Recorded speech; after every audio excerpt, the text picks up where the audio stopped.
I'm Bill Whittle, and this is The Firewall. You know, like many kids my age, I grew up with Mary Poppins and that proper picture of England and Englishness, the well-mannered, prudent, kind-hearted nanny teaching discipline and manners in the heart of London. Now, this last week, of course, we've seen rioters in the streets of London protesting modest cuts to the nanny state by throwing traffic signs through the windows of banks and luxury shops in order to get back at the people hoarding all of the money, namely the rich. In Wisconsin, of course, we saw the same thing, mobs disrupting the legislative process because they didn't like the outcome, and state senators walking out not only on their jobs but also on their oaths because they were going to lose a vote critical to their liege lords and masters, the members of the public employees unions. They know which side their bread is buttered on. Now, speaking of heartless multimillionaires, the mendacious Michigan manatee of malevolence, Michael Moore himself, appeared on the steps of the state capitol in Madison and said this. America is not broke. Not by a long shot. The country is awash in wealth and cash. It's just that it's not in your hands. It has been transferred in the greatest heist in history from the workers and consumers to the banks and the portfolios of the uber-rich. Look, put aside the hypocrisy of a multimillionaire who made his millions attacking capitalism, a man known to hire the cheapest non-union labor available and treat them as badly as anyone in the business. Put all 450 pounds of that oleaginous, quivering hypocrisy off to one side, or at least as far from the center as it'll fit, and ask yourself if Michael Moore is correct. Are we, in fact, broke as a nation? Or is there a national resource, namely the wealthy, that have locked up all the money? Well, many of us on the right know that the left only wins when they can find one isolated sob story and sell that. Statistics, that is to say data, that is to say evidence, is usually fatal to the liberal worldview. And noted gearhead, hot rodder, statistical expert, and super genius, that'd be my friend Iowa Hawk, took a few minutes out of a busy day of gapping spark plugs and did some basic research and tried to figure out how to actually pay for the $3.7 trillion that Barack Obama and the Congress plan to spend in 2011. That's $10 billion a day, folks. Now, witness the firepower of this fully armed and operational Iowa Hawk. We've got a year to pay for. Let's start at 12:01 a.m. January 1st. Look, the only thing more evil than a rich person in the eyes of leftists is a rich corporation. Let's take the two most evil of them all, ExxonMobil and Walmart. Forget high taxes. Let's just take every penny of their combined 2010 global profits. That's $34 billion. Spending all of their money gets us from midnight on January 1st until 9:52 a.m. on January 4th. Okay, not as impressive as we hoped. So now let's take every single penny of profit, every penny from the other 498 fat cat companies on the Fortune 500, all of it. That's $357 billion. That gets us to 2 a.m. on February 9th. Okay, look, we've taken every dime of profit from the big companies, and it's only Super Bowl time, so why don't we grab the obscene corporate advertising? That's $250 million, which will run the country for 36 minutes, but why stop there? Let's take all of the ad money on all 45 Super Bowls. That's $5 billion. That gets us to 2 p.m. on the same day, February 9th. Look, it's obvious that we can't do this just on the backs of corporations, so if we're going to soak the rich, let's start with the obscene sports salaries. Let's take all of the salaries from the NFL, the NBA, NHL, Major League Baseball, not their endorsement deals, just their salaries. Throw in all of the winnings on the PGA Tour and the money spent with those redneck, knuckle-dragging NASCAR fans as well. That's $9.4 billion, which gets us to 1 p.m. on the next day, February 10th. Okay, look, forget athletes. I mean, take all their money, but it's obviously not enough. Let's get to the rich. Let's take 100% of every penny that anyone makes above $250,000. I can hardly wait. Let's see. The number of U.S. households is 116 million.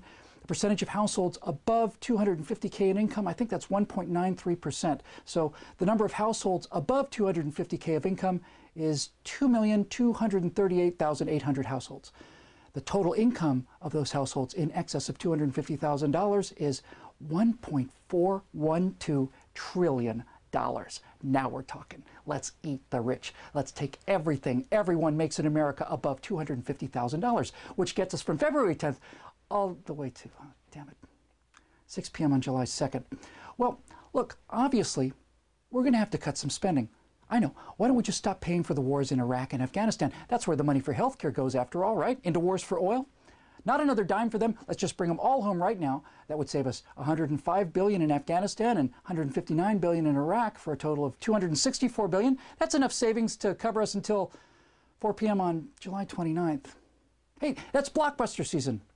We need the money, so screw you, Star Wars. We're going to take every penny in movies, toys, lunchboxes, etc., the whole shebang, $25 billion. That'll knock us all the way down to 4 p.m. on August 1st. Look, God knows that Hollywood has been good to the left, but they're no longer useful idiots. They're just idiots now.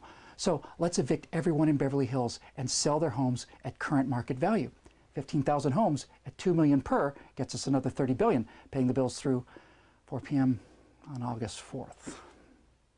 Now, this isn't working.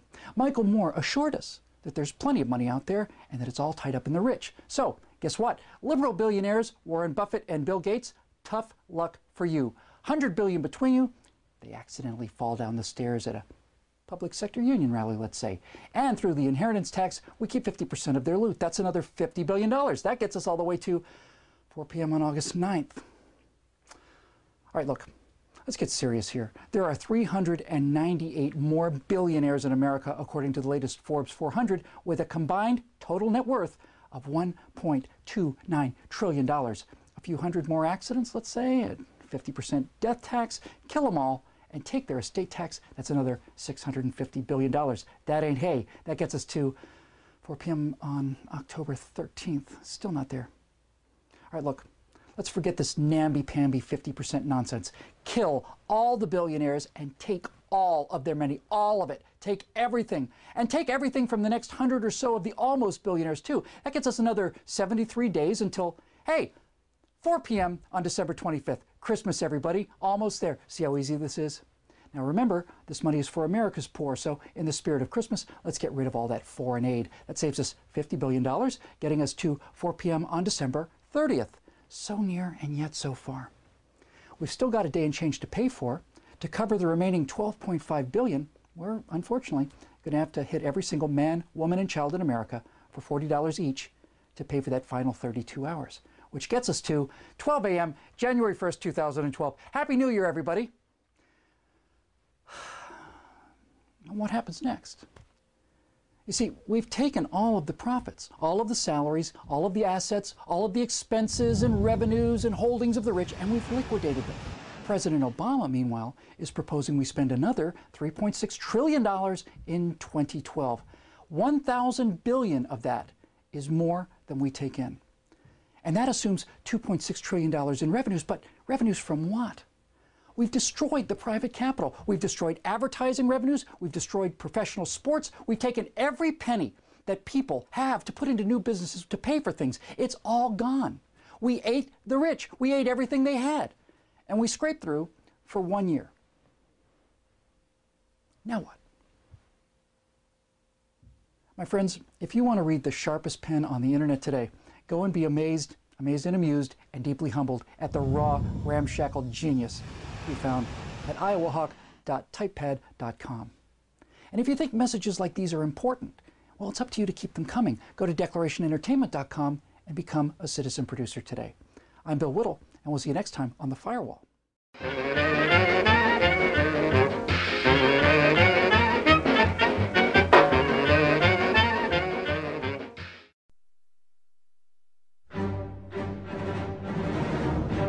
Most of the activity of that department was to compile huge volume of information on individuals who were instrumental in creating public opinion. Publishers, editors, journalists, actors, educationalists, professors of political science, members of parliament, representatives of business circles. This was my instruction. Try to get into large circulation, established conservative media, filthy rich movie makers, intellectuals, so-called academic circles, cynical, egocentric people who can look into your eyes with angelic expression and tell you a lie. These are the most recruitable people, people who lack moral principles, who are either too greedy or too suffer from self-importance. They feel that they matter a lot. These are the people who KGB wanted very much to recruit. Ideological subversion is the process which is legitimate, overt, and open. You can see it with your own eyes. All you have to do, all American mass media has to do, is to unplug their bananas from their ears, open up their eyes, and they can see it. There is no mystery. There is nothing to do with espionage. It's a slow process which we call either ideological subversion or active measures, активные мероприятия in the language of the KGB, or psychological warfare. Marxism-Leninism ideology is being pumped into the soft heads of at least 3 generations of American students without being challenged or counterbalanced by the basic values of Americanism, American patriotism. It's a great brainwashing process which goes very slow, and it's divided in 4 basic stages. The first one being demoralization. It takes from 15 to 20 years to demoralize a nation. The demoralization process in the United States is basically completed. The result you can see. Most of the people who graduated in the 60s, dropouts or half-baked intellectuals, are now occupying the positions of power in the government, civil service, business, mass media, educational system. You are stuck with them. You cannot get rid of them. They are contaminated. They are programmed to think and react to certain stimuli in a certain pattern. Exposure to true information does not matter anymore. A person who was demoralized is unable to assess true information. The facts tell nothing to him. Even if I shower him with information, with authentic proof, with documents, with pictures, even if I take him by force to the Soviet Union and show him concentration camp, he will refuse to believe it until he is going to receive a kick in his fat bottom. When a military boot crashes then he will understand, but not before that. That's the tragic of the situation of demoralization. Basically, America is stuck with demoralization, and unless, even if you start right now, here, this minute, you start educating new generation of Americans, it will still take you 15 to 20 years to turn the tide of ideological perception of reality. People who think they are living at a peacetime. False. United States is in the state of war. Undeclared total war. The next stage, of course, is crisis. It may take only up to 6 weeks to bring a country to the verge of crisis. This is what will happen in the United States if you allow all these schmucks to bring the country to crisis, to promise people all kind of goodies and the paradise on earth, to destabilize your economy, to eliminate the principle of free market competition, and to put a big brother government in Washington, D.C., with benevolent dictators who will promise lots of things, never mind whether the promises are fulfillable or not. He will go to Moscow to kiss the bottoms of new generation of Soviet assassins, never mind. He will create false illusions that the situation is under control. Situation is not under control. Situation is disgustingly out of control. After crisis, with a violent change of power, structure and economy, you have so-called the period of normalization. It may last indefinitely. The next stage is destabilization. This time, subverter does not care about your ideas and the patterns of your consumption. Whether you eat junk food and get fat and flabby, it doesn't matter anymore. In the small town of Hue in South Vietnam, several thousands of Vietnamese were executed in one night when the city was captured by Viet Cong for only 2 days. And American CIA could never figure out how could possibly communists know each individual, where he lives, where to get him, and would be arrested in one night, basically in some 4 hours before dawn, put on a van, taken out of the city limits and shot. The answer is very simple. Long before communists occupied the city, there was extensive network of informers, local Vietnamese citizens, who knew absolutely everything about people who are instrumental in public opinion, including barbers and taxi drivers. Everyone who was sympathetic to the United States was executed. Same thing was done under the guidance of the Soviet embassy in Hanoi, and same thing I was doing in New Delhi. And that's what happened in Nicaragua. It happened in Grenada. Same happened in Afghanistan. Same happened in Bangladesh. It's the same pattern everywhere.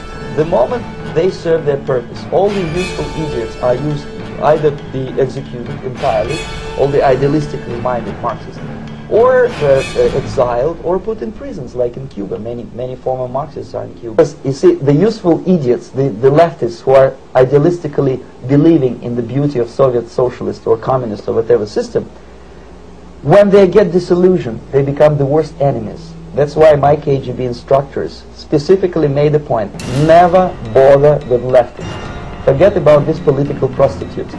The psychological shock when they will see in future what the beautiful society of equality and social justice means in practice, obviously they will revolt. They will be very unhappy, frustrated people. And the Marxist-Leninist regime does not tolerate these people. Obviously they will join the links of dissenters, dissidents. Unlike in present United States, there will be no place for dissent in future Marxist-Leninist America. Here you can get popular like Daniel Ellsberg, and filthy rich like Jane Fonda for being dissident, for criticizing your Pentagon. In future, these people will be simply squashed like cockroaches. Nobody is going to pay them nothing for their beautiful, noble ideas of equality. But to eliminate the others, to execute the others, don't they serve some purpose? Wouldn't they be the ones you rely on? They serve purpose only at the stage of destabilization of a nation. For example, your leftists in United States, all these professors and all these beautiful civil rights defenders, they are instrumental in the process of the subversion only to destabilize the nation. When their job is completed, they are not needed anymore. They know too much. Some of them, when they get disillusioned, when they see that Marxist-Leninists come to power, obviously they get offended. They think that they will come to power. That will never happen, of course. They will be lined up against the wall and shot. You have literally several years to live on unless the United States wake up. The time bomb is ticking. With every second, the disaster is coming closer and closer. Unlike myself, you will have nowhere to defect to, unless you want to live in Antarctica with penguins. This is it. This is the last country of freedom and possibility. If people will fail to grasp the impending danger of that development, nothing ever can help the United States. You may kiss goodbye to your freedom, including freedoms to homosexuals, to prison inmate. All this freedom will vanish, evaporate in 5 seconds, including your precious lives. The moment at least part of the United States population is convinced that the danger is real, they have to force their government. And I'm not talking about sending letters, signing petitions, and all this beautiful, noble activity. I'm talking about forcing United States government to stop aiding communism.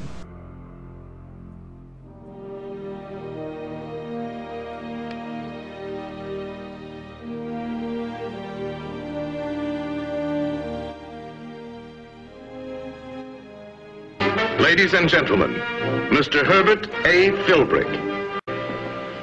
What is communism? I've been on the inside of communism. From this knowledge, I tell you as simply and seriously as I know how. Communism is a lying, dirty, shrewd, godless, murderous, determined, as J. Edgar Hoover says, a criminal conspiracy. I'm choosing these words deliberately. Lying. Senator McCain today said that there's been voter fraud going on in the battleground states. Acorn is tampering with America's most precious right. There has to be a full and complete investigation.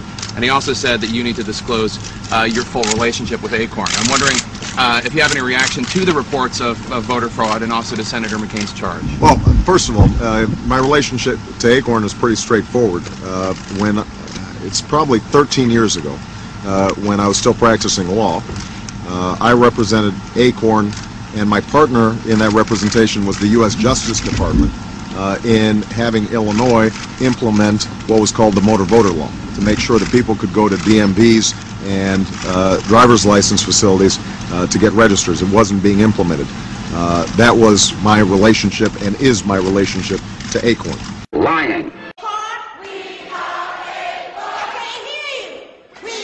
You know you've got a friend in me, and I definitely welcome Acorn's input. You don't have to ask me about that. I'm going to call you, even if you didn't ask me. Lying. When I ran Project Vote, voter registration drive in Illinois, Acorn was smack dab in the middle of it. Once I was elected, there wasn't a campaign that Acorn worked on down in Springfield that I wasn't right there with you. Since I've been in the United States Senate, I've been always a partner with Acorn as well. I've been fighting with Acorn, alongside Acorn, on the issues you care about my entire career.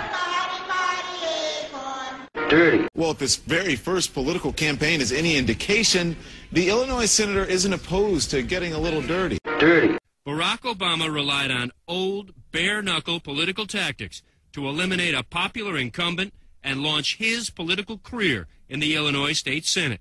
Chicago Tribune columnist John Cass says it may not sound like the Obama way, but it is the Chicago way.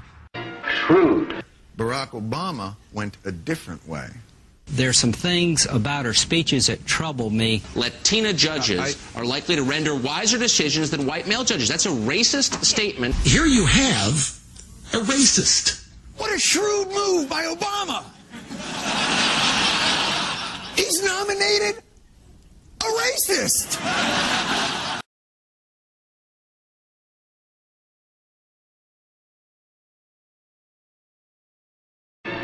Godless.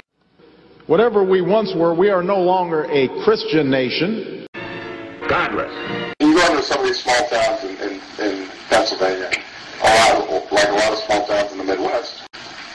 So it's not surprising then that they get better and they cling to guns or religion or antipathy towards people who aren't like them. Godless. Which passages of Scripture should guide our public policy? Should we go with Leviticus, which suggests slavery is okay? Or we could go with Deuteronomy, which suggests stoning your child if he strays from the faith? Or should we just stick to the Sermon on the Mount, a passage that is so radical that it's doubtful that our own Defense Department would survive its application? Folks haven't been reading their Bible. Murderous. If you see the conversations that have happened, the papers that have gone back and forth between Cass Sunstein, Elena Kagan, talking about can people just be picked up off the street? Can they be held without trial on suspicion of being involved in any kind of terrorist organization? Now we've kicked it up a notch. Now we can shoot you, an American citizen. Judge, is that not murder? Of course it's murder. You and I have talked about this, and I am scandalized by it. This came out 4 months ago, and it was buried in the newspapers. When the Washington Post, we just heard from Dana Priest, when the Washington Post exposed it this week, suddenly people are talking about it. Why aren't they rioting in the streets? Why aren't there 1 million people outside the White House saying you took an oath to uphold the law? You can't kill people. I don't know, Judge. Murderous. The written word isn't even enough. From the highest office in the land, the president said he would not federally fund abortions in the health care bill. Here he is. There are some folks out there who are, frankly, bearing false witness, but I want everyone to know what health insurance reform is all about. You've heard that this is all going to mean government funding of abortion. Not true. He could look you in the eye and promise. No, Stupak said, I'm going to go a step further. The president said he would issue an executive order, so now I have it in writing. Now I have his word, I have his handshake, I have everybody seeing him, and I have it in writing. We will not federally fund abortion. Well, here's today's news. The Health and Human Services Department is giving Pennsylvania $160 million to set up a new high-risk insurance pool that will cover any abortion that is legal in the state, end quote. And if that's not enough, let's go to New Mexico. In New Mexico, the new $37 million high-risk pool began enrolling individuals on July 1st. They will start receiving benefits in August, including an elective abortion service. According to the state insurance department's website, once a deductible is paid, 80% of the elective abortion is covered. Determined. If the bill is so good for all of us, why all the intimidation, arm-twisting, seedy deals, and parliamentary trickery necessary to pass a bill when you have an overwhelming majority in both houses in the presidency? Sandy Moody in Chesterfield, Missouri. If the health care bill is so wonderful, why do you have to bribe Congress to pass it? Determined. We go through the gate, the gate's closed, we'll go over the fence is too high, we'll pole vault in. If that doesn't work, we'll parachute in, but we're going to get health care reform passed. It's an international criminal conspiracy.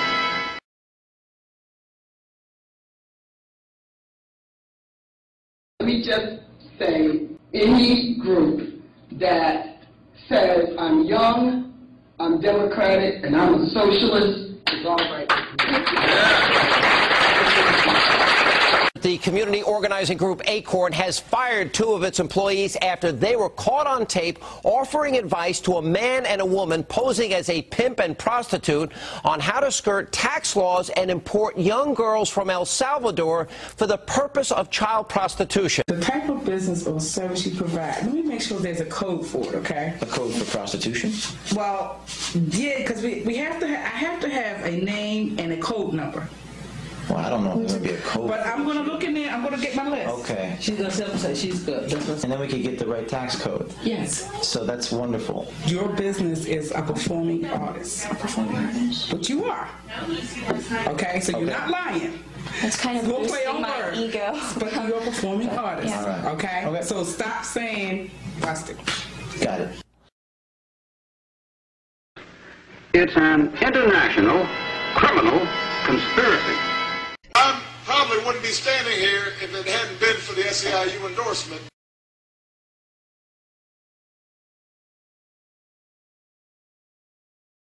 Workers of the world unite. It's not just a slogan anymore, it's a way we're going to have to do our work. Before debating health care, I talked to Andy Stern and SEIU members. Although Stern's union is lobbying for health care reform, Stern technically isn't, because he's not a registered lobbyist. He deregistered in 2007. The Americans for Tax Reform and the Alliance for Worker Freedom say that's a violation of the Lobbying Disclosure Act. It's an international criminal conspiracy. Before immigration debates took place in Washington, I talked with Alcia Medina. As you've heard, the SEIU is the largest union of immigrant workers in the country. A number of them are undocumented. But let me hasten to add, these are not just Latinos. In our membership are Eastern Europeans, Irish, Polish, Indians, Chinese. The whole world is represented among the undocumented and also in our membership. Lying, dirty, shrewd, godless, murderous, determined, and it is not an American political party like any other. It's an outlawed organization, taking its orders and instructions from another government to do everything possible to destroy our government. It's an international criminal conspiracy.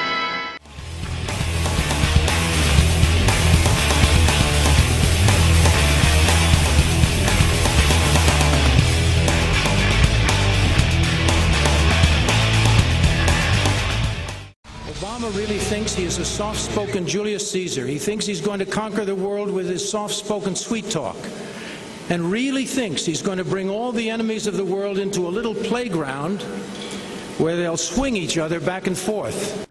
John Voight over this weekend at a political fundraiser. John, how are you, sir? Great. A guy who has been speaking out for quite some time, and I appreciate that. I appreciate you too. You've got to be taking heat. Are you ever going to work again?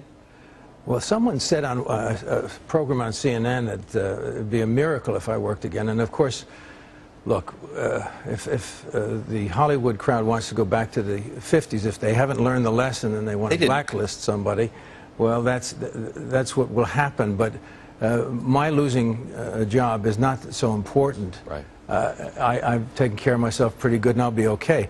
But I'm concerned about the millions of people who will lose jobs, who are losing jobs, who have children, and they need those jobs to feed their families.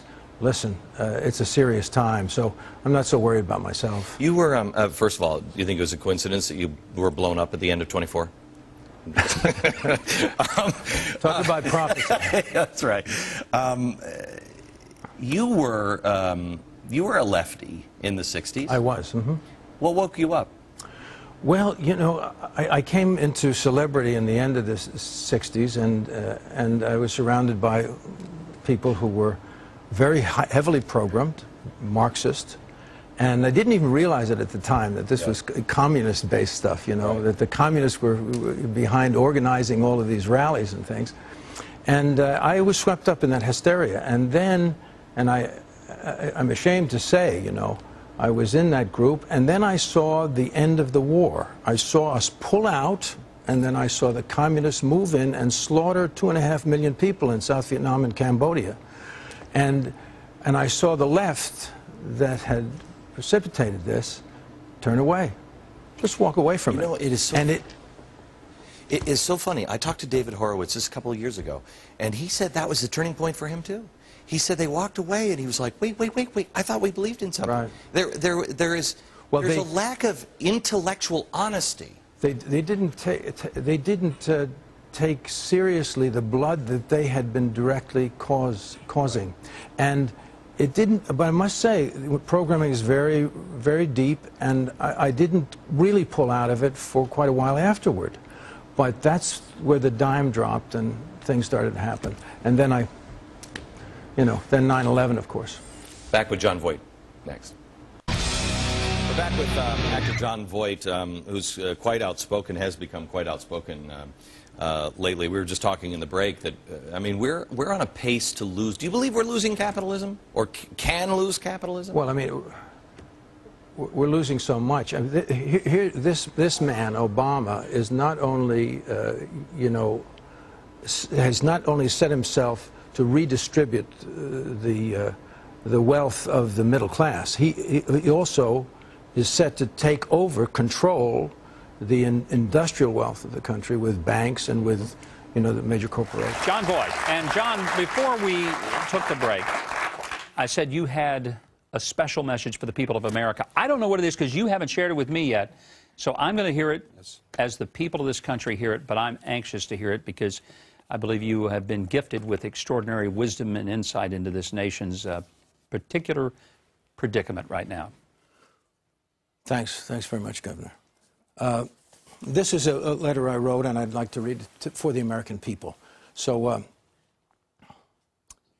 let me just say, in 1 year, the American people are witnessing the greatest lie that is cleverly orchestrated by President Obama and his whole administration.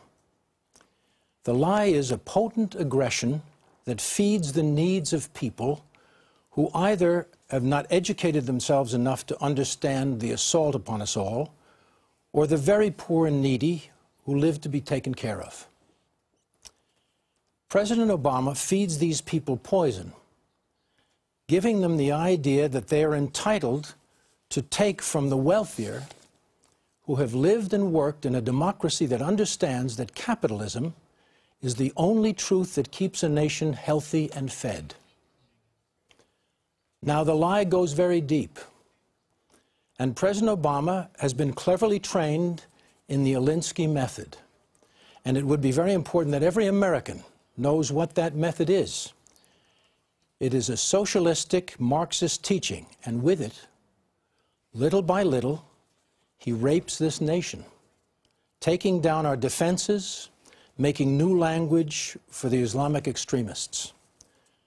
The world, who looked up to us as a symbol of hope and prosperity, now wonders what will become of the entire world if America is losing its power.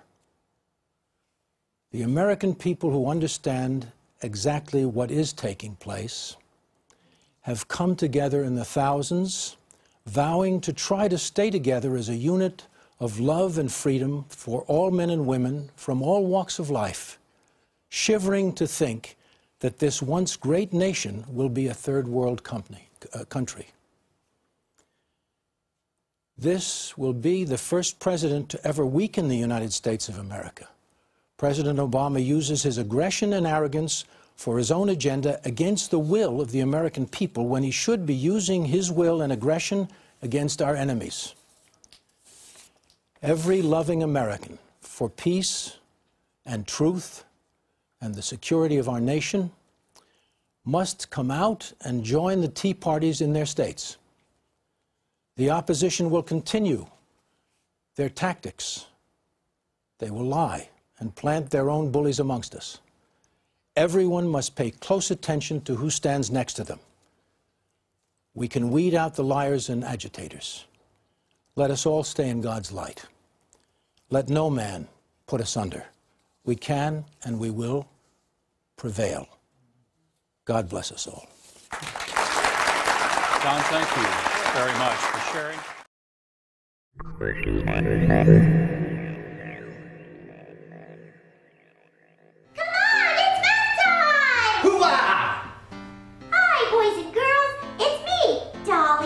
And Wally! Yay! Yeah. Today, we're going to be learning a new kind of fun math, government math! Yeah. Yay! It's fantastic! And what's even funner, we have Miss Calculation here to help us. She is a government accountant in Washington, D.C. Yeah, and she gets to work with some really big numbers. Well, I sure do, Wallet. But government math is really all about making bigger numbers smaller. Oh. Why are small numbers better than big numbers? Well, I'll show you. I need $50. Wallet, how much money have you got? $1, 2, 3. $3. I'll take it. Well, $3 that I have is better than $50 that I don't have. In government math, we use bend and squeeze. They're called algorithms. That's a super fantastic word! Isn't it, Wallet? Yeah, fantastic. The Medicare hospital subsidy was estimated at $17 billion per year, but we could only get $1 billion through Congress, so I bent and I squeezed and voila! Whoa, whoa, whoa, whoa. You can't just... Wait, Wallet! Just look closer. It makes perfect... no, I guess it really doesn't make sense, does it? No.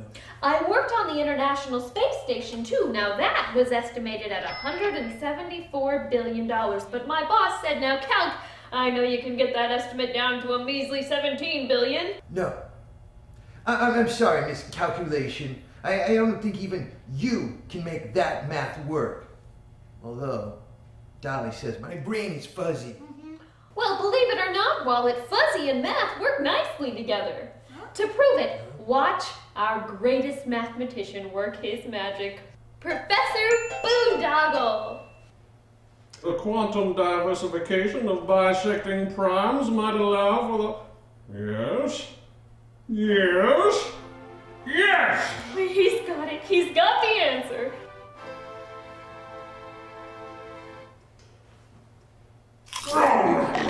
Oh. So that's what a boondoggle looks like in action. I shall now bid you adieu, for my Upton Sinclair novels are not going to read themselves. Wait! We haven't shown them our greatest challenge to date. In order to make government health care happen, we have to get the cost down to $871 billion. But, how much does it actually cost? Yeah.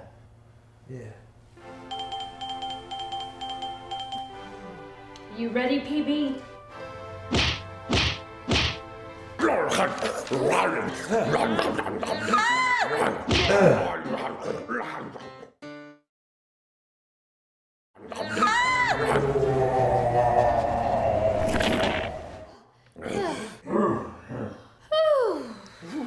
got an equation for you. Government plus math equals bullshit. Yay! Yeah.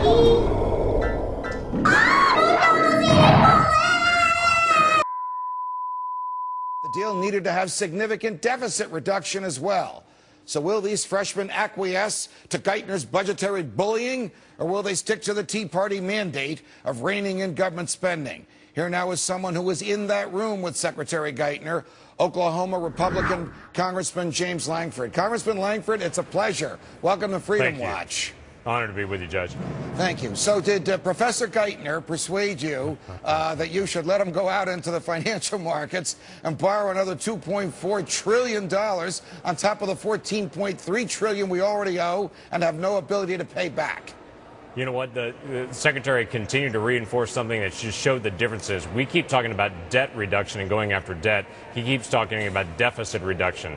He doesn't see an issue with continuing to add on more debt year after year after year and continuing to have deficits every single year. He just wants to get the deficit smaller. We're trying to go after $14.3 trillion in debt and to start working that down. Did he express any concern that the amount of debt that we will have if you let him borrow the $2.4 trillion will be such an enormous percentage of our gross national product, so much of the tax revenue will be paid on debt service that it will actually make us poorer rather than richer, that it may bring us closer to bankruptcy rather than prosperity? Does he understand that argument? No. No, he is absolutely talking about doing some spending cuts, but doing very small spending cuts over the course of the next 10 years and increasing taxes immediately to try to get this accomplished. And that has been the president's position. It is what the secretary reinforced again and again and again. We have to increase taxes now and then cut spending gradually over the next 10 years. And that is the same thing that's not worked year after year. It is add more taxes now and then push the pain off to some future Congress for them to be able to cut spending. And that does not work and never happens. Congressman Langford, would you let the many good folks who watch Freedom Watch that are watching you now sleep well tonight by saying definitively that an increase in taxes is dead on arrival in the House of Representatives? An increase in taxes is dead on arrival in the House of Representatives. There is no way we're going to try to go after it. I have never said to a single boss in my life, I ran up a big credit card bill back at home, so you need to give me a raise to help me pay for it. He would have laughed me out of the room. He just said, go get your house in order before you come asking me for a raise. And I don't think that's right for the American people to come to them and say, you need to give us a raise because we've been so responsible with your money. It's the wrong way to go. Now, Congressman Langford, you make what I think is a great argument for sound money, for a sound dollar, and for living within your means. Do all of your fellow Republicans agree with you, or should I worry, and the Freedom Watch folks worry, about whether the leadership of the Republicans in the House will cut a deal with Professor Geithner and try and talk the rest of you into letting him borrow away? Well, we'll have to wait and see on that one. The leadership's done a good job with us. We have been very clear back to them to say this is a pivotal moment in American history. We have increased the debt ceiling 70 times in American history, 70 times. It's obvious we really don't have a debt ceiling in America. So whatever happens in the next couple of months, we better start working on fixing the problems. One of my other freshmen today said to Secretary Geithner, we did not make this mess as freshmen. We understand that, but we do understand what this mess is.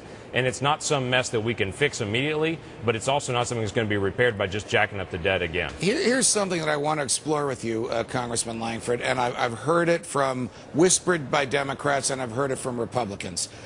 Let the President and the Treasury Secretary borrow the $2.4 trillion now, and you alluded to this a few minutes ago, Congressman.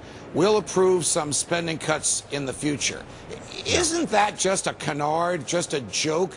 Because this Congress cannot control what future Congresses will do, and this president cannot control what he's going to do in another year, much less what his successors might do. I can tell you he hasn't been clear on what he's going to do 2 weeks from now, much less what's going to happen 2 years from now. And in reality, what we would say is some future spending cuts we'll put in place but raise taxes now would be we don't have the courage to do something now. We hope the American people elect someone with courage next time. That's not what has occurred this time. All right, we're going to try to take this on and say we've got to do immediate spending cuts. Switching topics to your meeting yesterday. Today you met with Secretary Geithner. Yesterday you met with the President. Yes. Paul Ryan stood up and defended the Republican proposal to get us off of this bankrupt system called Medicare that we're now in, and you all gave Paul Ryan a standing ovation, and I would have done so had I been there with you. What was the look on the president's face when Congressman Ryan, and not him, got the standing ovation?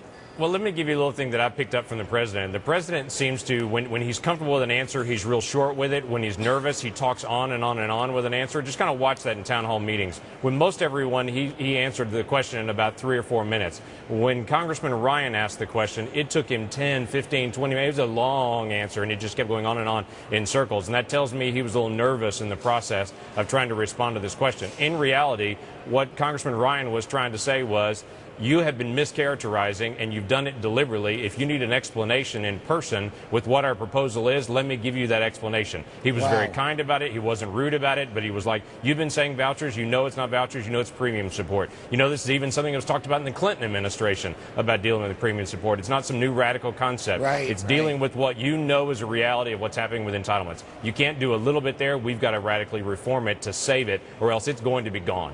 Boy, we only have a few seconds left. It sounds to me as if the president doesn't have any better understanding of debt and its pernicious effect on our economy than his Treasury Secretary does. Would I be right in coming to that conclusion? Well, here's what we feel like it is. We feel like we think we have a debt crisis. They think we have a debt ceiling crisis. Right. And that if we just get through this, we'll be fine, and we'll just keep on adding more debt. It's not a big issue. We're saying this is not a debt ceiling crisis. This is a debt crisis, and we've got to deal with this. Got it. Congressman. And hello again from Fox News in Washington. On Capitol Hill, Republicans and Democrats are battling over a few $1 billion in government spending while facing the deadline for a partial government shutdown next Friday. But this week, the House GOP will unveil a new budget for next year that would cut trillions of dollars. Here with a first look at his plan is Congressman Paul Ryan, chairman of the House Budget Committee. And Congressman, welcome back to Fox News Sunday. Thanks for having me back. Good to be with you. Let's start with the big picture. President Obama's budget for 2012 for the next fiscal year that starts next October calls for a 5-year freeze on non-defense discretionary spending that he says would save $400 billion, no addressing of entitlements. How is your budget different? His freeze locks in very high spending levels. It's really more of a floor to gain in 24% increase in discretionary spending. If we went back to 2008 levels, we get another $400 billion on top of that over the next 10 years. Nothing on entitlements. He does nothing to address the drivers of our debt. The public debt will double in his first term and triple by the end of his budget. He adds $13 trillion more to our debt. He is punting on the budget and not doing a thing to prevent a debt crisis, which every single economist tells us is coming sooner rather than later in this country. All right. We will address these issues. All right. Let's talk about your budget. The widely reported that your budget will cut spending by $2 trillion over the next decade. True? Well, it's more than that. Quite a bit more than that. $3 trillion? More than that. $4 trillion? Well, we're looking at more than that right now. We're fine-tuning our numbers at the Congressional Budget Office literally today, over the weekend, but we're going to be cutting a lot more than that. So more than $4 trillion, which is a significant number, because that was the President's Debt Commission cut the deficit by $4 trillion. We will be exceeding the goals that were put out in the President's Debt Commission. How do you do it? By cutting spending, reforming entitlements, and growing our economy. Look, we intend to not only cut discretionary spending and put caps on spending, you have to address the drivers of our debt. We need to engage with the American people on a fact-based budget, on stopping politicians from making empty promises to people, and talk to the country about what is necessary to fix these problems. Now, the good thing we have going for us is we have time to fix this problem. So the kinds of reforms we're going to be putting out there won't make changes to people who are already in and near retirement. If you're 55 or older, you won't see changes. You won't have to reorient your lives around these things. But if we keep kicking the can down the road and keep making more empty promises to people, then we'll have the European kind of pain and austerity. Then you have cuts to current seniors, tax increases that slow down your economy. By addressing the drivers of our debt now, we do it in a gradual way. We can guarantee the mission of health and retirement security, not just for current generations, but future generations. And we are going to put out a plan that gets our debt on a downward trajectory and gets us to the point of giving our next generation a debt-free nation. That, in and of itself, will help us grow the economy today and create jobs. All right, we're going to get to the entitlements in a moment. But first of all, you, as I understand it, would set a cap on discretionary spending as a percentage of the economy. How would that work? A cap on all spending as a percentage of the economy we would put statutory caps on actual discretionary spending going over the next 5 years and beyond that. The president proposes the same kind of thing, but it's at a much higher level. And so how does that work, a cap? So we put them in law. We are calling for statutory spending caps. We've had them in the past. They worked before, and Republicans turned them off in the 1990s. What percentage of So you don't do discretionary caps as a percentage of economy. You put discretionary caps at the levels of discretionary spending you set, and then you put them in the law. And if Congress spends above that amount, an automatic spending cut it comes and brings it back into the cap, or Congress passes spending bills to keep spending within the cap. That is what we propose on discretionary spending. The global caps you're talking about as a percentage of GDP occur on all of government spending. And what would your cap be? Well, we're going to set it at the levels we call for spending in our budget. We want to get spending back toward the historic levels of spending that our government has been. Are we talking 20%? Well, our numbers are moving around right now, so we're basically trying to get government back toward its historic size. Right now we're at about 25% of GDP. The president's budget keeps us on a huge trajectory where we're at about 23, 24% of GDP. He never gets even close to balancing the budget. He never even gets close to doing what he calls primary balance. So the metrics that he put out for the Fiscal Commission are not ever even met. We're going to exceed the goals in the Fiscal Commission. We're going to put out a budget that gets us on a path to not only balancing the budget, but gets us on a path to paying off the debt. Now, you talk about the President's Debt Commission. They got $1 trillion from closing a lot of tax loopholes, ending a lot of tax deductions. Do you do that? Well, the President's Commission, which I was a member of, first and foremost said to have economic growth in America, you need to lower tax rates for corporations and individuals and broaden the tax base. We will be recommending those kinds of things. We will put all these details out on Tuesday, but we will be calling for fundamental tax reform. Not only do we want to cut spending, not only do we want to reform government spending, we want economic growth. We want job creation. Pro-growth tax reform is a key ingredient to getting this economy working again, to getting this economy growing again. And the way to do that, and we agree with the direction of the Fiscal Commission, lower tax rates, broaden the tax base, and those are the kinds of things we're going to be proposing. But do you, and the reason I ask is because a lot of Democrats are already saying, even before they've seen your budget, that you do all of this balancing of the budget on the spending side, and unlike the President's Debt Commission, you don't do it on the revenue side. Do you eliminate tax breaks? Do you bring in new revenue by eliminating, for instance, tax breaks for oil companies? We don't have a tax problem. The problem with our deficit is not because Americans are taxed too little. The problem with our deficit is because Washington spends too much money. We have got to stop spending money we don't have. And so we're not going to go down the path of raising taxes on people and raising taxes in the economy. We want to go after the source of the problem, and that is spending. So yes, we want pro-growth tax reform for job creation, for economic growth, not for tax increasing. We're going to go after spending, which is the root cause of our problem. You will not eliminate tax breaks for big oil and gas. Those are the kinds of details that you'll come out later with, that the Ways and Means Committee will work on. We're not going to go into the little details of which tax expenditure goes and which tax expenditure stays. We're going to lower tax rates, broaden the base. You'll see more of these details on Tuesday. And then, as the year goes on, that is the job of Chairman Dave Camp and the Ways and Means Committee to fill in all those little specific details. Okay, let's talk about entitlements. You would cut spending for Medicare by turning it into a voucher system after 2021, which means that anyone under 55 would not be affected by this, but a voucher system where seniors would get government money to buy private health insurance. Yeah, that's actually not accurate. And there's been some leaks that are not accurate. My roadmap does do a voucher program, which means the money goes to the person and then they go out and buy health care. That is not what we're proposing. Our reforms are along the line of what I proposed with Alice Rivlin, the Democrat from the Clinton administration in the Fiscal Commission, which is a premium support system. That's very different than a voucher.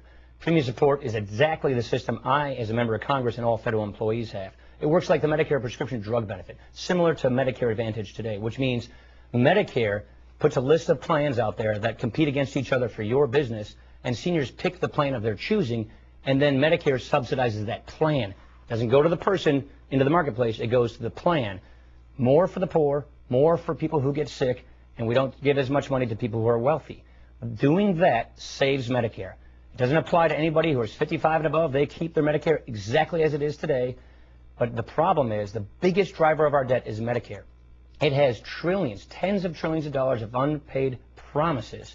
We want to keep these promises, meaning we want to fulfill the mission of health retirement security for future seniors. Obviously. And so we will be proposing a premium support system like the Rivlin-Ryan plan which is identical to the system I, as a member of Congress, and all federal employees have. Obviously, I'm at a disadvantage because I haven't seen the plan, but the CBO did an analysis of the Ryan Rivlin plan, and it said that it would the effect of the plan would be to shift more of the burden of health care costs out of their own pockets to seniors. Right. So, for wealthy seniors especially.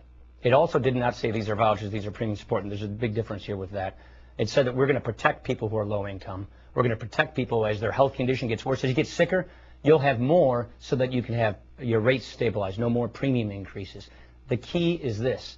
There is nobody saying that Medicare can stay on its current path. Even Obamacare acknowledges that. So we should not be measuring ourselves against some mythical future of Medicare that isn't sustainable. Medicare itself literally crowds out all other government spending at the end of the day. We can't sustain that. We've got to get Medicare solvent. Rick Foster, the chief actuary, came to the Budget Committee just the other day and said, one of the best things we can do to save Medicare, one of the best things we can do to bend that cost curve and health inflation is to go to the kind of system we're proposing. Now, Medicaid, and I better ask because I'm basing this on the reports. The reports are that you're going to save $1 trillion over 10 years on Medicaid. True? No, those numbers are different as well. You'll see our specific numbers. Block grants to the states? We propose block grants to the states. We've had so much testimony from so many different governors saying, give us the freedom to customize our Medicaid programs to tailor for our unique populations in our states. We want to give governors freedom to do that. And we will be proposing block grants. But critics say you're not reforming, that you're cutting, that you're actually going to be cutting. By giving these block grants, you're going to be cutting health care services to the poor and the disabled. Let me say one thing. Medicare and Medicaid spending will go up every single year under our budget. They don't just go up as much as they're going right now because they're growing at unsustainable rates. 3 programs own, Medicare, Medicaid especially, and Social Security take over all government revenues by the time my children are my age. When my kids are my age, who are 6, 7, and 9 years old, at that time when they're raising their children, 3 programs crowd out every other federal priority. They can't keep growing at the pace that they're growing at. So yes, we do increase and grow Medicare and Medicaid spending, but albeit not at the pace they're growing at because they're completely unsustainable.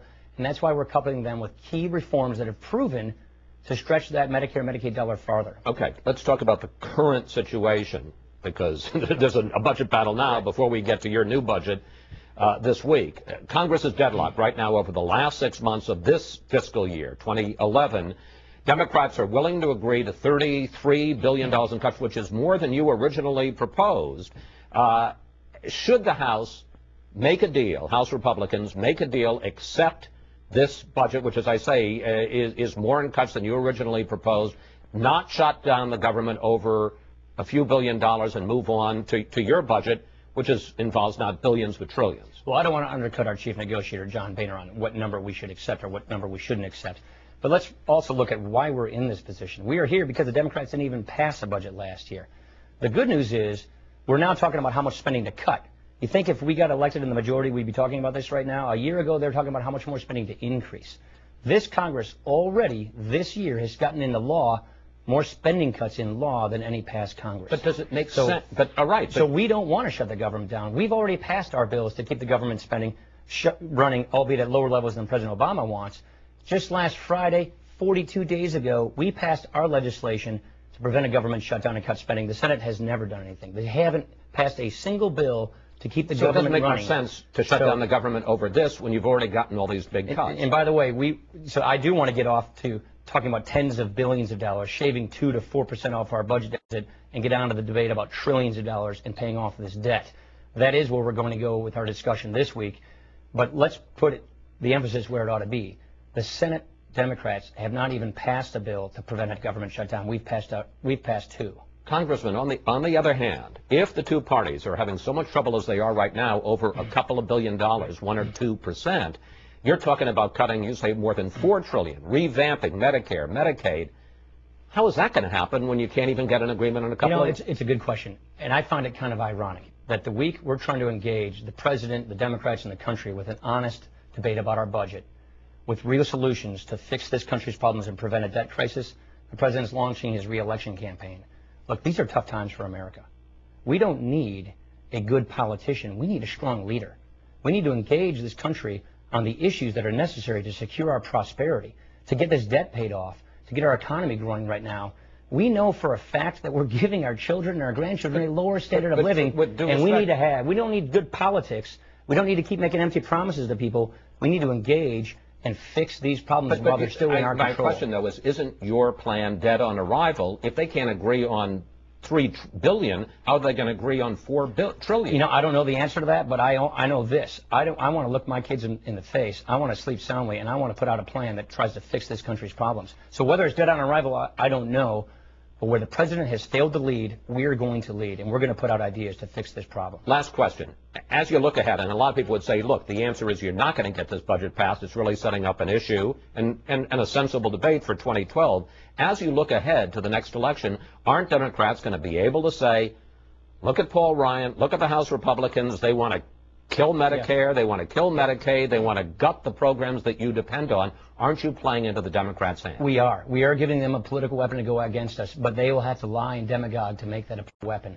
Look, we don't change benefits for anybody over the age of 55. We save Medicare, save Medicaid, we save these entitlement programs, we repair our social safety net, and we get our country a debt-free country for our children and grandchildren's generation, and we get jobs, we get economic growth.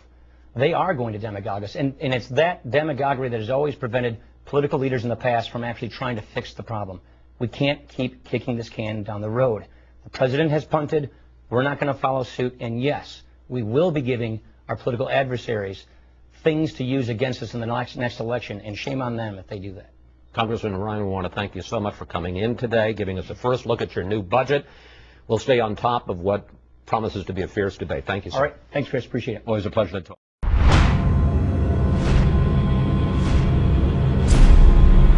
We're going to need to get serious about winning the future.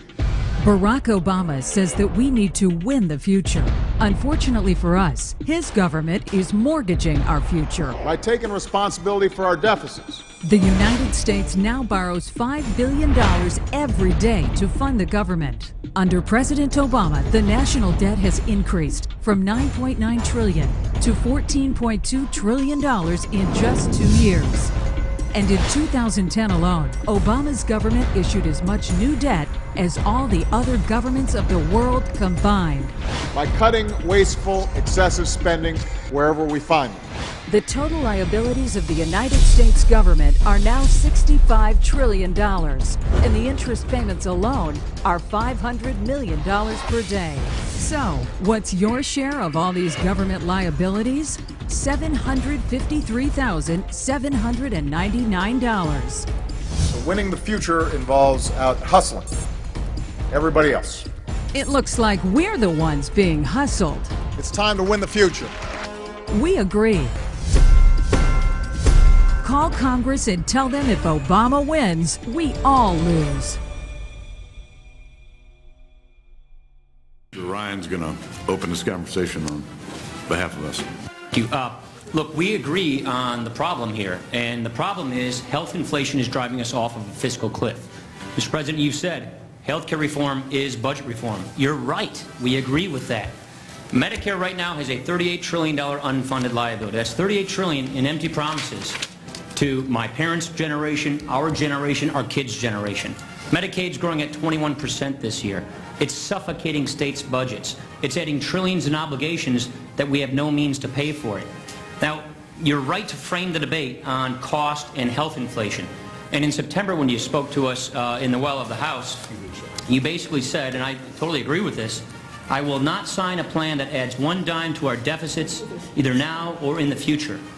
Since the Congressional Budget Office can't score your bill because it doesn't have sufficient detail, but it tracks very similar to the Senate bill, I want to unpack the Senate score a little bit. And if you take a look at the CBO analysis from your chief actuary, I think it's very revealing. This bill does not control costs. This bill does not reduce deficits. Instead, this bill adds a new health care entitlement at a time when we have no idea how to pay for the entitlements we already have. Now, let me go through why I say that. The majority leader said the bill scores as reducing the deficit $131 billion over the next 10 years. First, a little bit about CBO. I work with them every single day. Very good people, great professionals. They do their jobs well, but their job is to score what is placed in front of them. And what has been placed in front of them is a bill that is full of gimmicks and smoke and mirrors. Now, what do I mean when I say that? Well, first off, the bill has 10 years of tax increases, about $500 billion, with 10 years of Medicare cuts, about $500 billion, to pay for 6 years of spending. Now, what's the true 10-year cost of this bill? In 10 years, that's $2.3 trillion. It does a couple of other things. It takes $52 billion in higher Social Security tax revenues and counts them as offsets, but that's really reserved for Social Security. So either we're double counting them or we don't intend on paying those Social Security benefits. It takes $72 billion and claims money from the Class Act. That's the long-term care insurance program. It takes the money from premiums that are designed for that benefit and instead counts them as offsets. The Senate Budget Committee chairman said that this is a Ponzi scheme that would make Bernie Madoff proud. Now, when you take a look at the Medicare cuts, what this bill essentially does, it treats Medicare like a piggy bank. It raids $500 billion out of Medicare, not to shore up Medicare solvency, but to spend on this new government program. Now, when you take a look at what this does is, according to the chief actuary of Medicare, he's saying as much as 20% of Medicare's providers will either go out of business or will have to stop seeing Medicare beneficiaries. Millions of seniors who have chosen Medicare Advantage will lose the coverage that they now enjoy. You can't say that you're using this money to either extend Medicare solvency and also offset the cost of this new program. That's double counting. And so when you take a look at all of this, when you strip out the double counting and what I would call these gimmicks, the full 10-year cost of this bill has a $460 billion deficit. The second 10-year cost of this bill has a $1.4 trillion deficit. And I think probably the most cynical gimmick in this bill is something that we all probably agree on. We don't think we should cut doctors 21% next year. We've stopped those cuts from occurring every year for the last 7 years. We all call this here in Washington the doc fix. Well, the doc fix, according to your numbers, cost $371 billion. It was in the first iteration of all these bills. But because it was a big price tag and it made the score look bad, made it look like a deficit, that provision was taken out and it's been going on as standalone legislation. But ignoring these costs does not remove them from the backs of taxpayers. Hiding spending does not reduce spending. And so when you take a look at all of this, it just doesn't add up. And so I'll finish with the cost curve. Are we bending the cost curve down or are we bending the cost curve up? Well, if you look at your own chief actuary at Medicare, we're bending it up. He's claiming that we're going up $222 billion, adding more to the unsustainable fiscal situation we have. And so when you take a look at this, it's really deeper than the deficits or the budget gimmicks or the actuarial analysis. There really is a difference between us. And we've been talking about how much we agree on different issues, but there really is a difference between us. And it's basically this. We don't think the government should be in control of all of this. We want people to be in control. And that, at the end of the day, is the big difference. Now, we've offered lots of ideas all last year, all this year, because we agree that status quo is unsustainable. It's got to get fixed. It's bankrupting families. It's bankrupting our government. It's hurting families with pre-existing conditions. We all want to fix this, but we don't think that this is the answer to the solution, and all of the analysis we get proves that point. Now, I'll just simply say this, and I respectfully disagree with the Vice President about what the American people are or are not saying, or whether we're qualified to speak on their behalf. So we are all representatives of the American people. We all do town hall meetings. We all talk to our constituents. And I've got to tell you, the American people are engaged. And if you think they want a government takeover of health care, I would respectfully submit you're not listening to them. So what we simply want to do is start over, work on a clean shaded paper, move through these issues step by step, and fix them and bring down health care costs and not raise them. And that's basically the point. I'm going to call on Javier Becerra, but I just want to follow up on a couple points. I want to open today's program by talking about, I want to cover about 19 different aspects of this whole debt ceiling issue. By the way, if you didn't hear, Bernanke's talking about more stimulus. He's talking about pumping more money into the economy. He's talking about the Fed printing even more money to buy up assets that are out there. I have to get to this on today's program, even though every time I talk about Federal Reserve policy, some people just turn off the radio. They can't fathom even trying to understand it, even though it's not complicated at all. I got to get to that, but I want to cover the deficit the debt ceiling, the talks, the Mitch McConnell tactic of saying just let Obama raise the debt ceiling on his own. I want to get into all of those different things, but there's so many aspects to it that the only way that I know how to do this without losing the audience is to just kind of do it one at a time. And I've got a bunch of different points, and I'm just going to go through them one after the other, after the other, after the other. Let me start with this. Polls are showing overwhelming opposition from Americans to raising the debt ceiling at all. Be very wary of those polls. As I've explained to you many times, what people say and what they think are often two different things. Secondly, the problem with polls on an issue like this is the way you ask the question has a lot to do with the way people give the answer. You can ask a question with the exact same meaning two different ways and get radically different responses. How can this be? Most people out there don't think these issues through. What may sound good to them saying something one way may not sound good to them saying the exact same thing the other way. Abortion questions have proven this forever. When you ask a question, should women be able to have an abortion because they don't like the sex of their child, overwhelmingly polls show no. But when you talk about whether or not abortion should be banned, in those circumstances, people say, no, I don't want to ban it, even though they just got done saying you shouldn't be allowed to do it. Well, if you're not allowed to do something, you're banning something. But those words, be allowed to versus banned, one sounds good to people and one sounds bad. On the question of the debt ceiling, the latest numbers, it's like an unbelievably low number of people say that the debt ceiling should be raised. Almost everyone's saying don't raise it. But if you ask people, should the federal government stop paying $135 billion in current bills on August 3rd, I think that you'd be getting a different response. The same people who are saying don't raise the debt ceiling, you know, are the ones that are going to go bonkers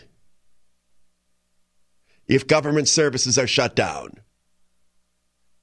We all know that. We all know that most people are hypocritical on stuff like this. No, don't raise the debt ceiling. But the TSA better be at the airports, and the Social Security checks better keep flowing, and the Medicare checks better keep flowing, and don't shut down all of these government offices. If I need to get a permit for something or another, I need to be able to get in there. You know that many of the people who are saying don't raise the debt ceiling are the ones that are going to be absolutely beside themselves if we have to stop spending about 35% of our budget because the debt ceiling isn't lifted. So the politics of trying to play to what the American people say they want, very, very tricky here. In other words, let's imagine the Republicans call Obama's bluff. There's no debt ceiling increase. You would think, since people are saying we don't want the debt ceiling raised, that they'd be happy as clams. Oh, this is great. We didn't raise the debt ceiling. You know they'll be ballistic. You know I'm right about, and I'm not talking about some of you who are true core conservatives here who think that we need to take this thing to the brink to finally force restraint in spending. I'm talking about the average Joe out there saying don't raise the debt ceiling. They're the same ones that will go ape if, for example, they close down Amtrak and they're planning to take a trip, or if they need to do this, or they need a permit from that, or if their spouse works for the government and is told that they can't come into work. Now, what I want to do here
is give you some actual numbers, because my guess is almost nobody knows them.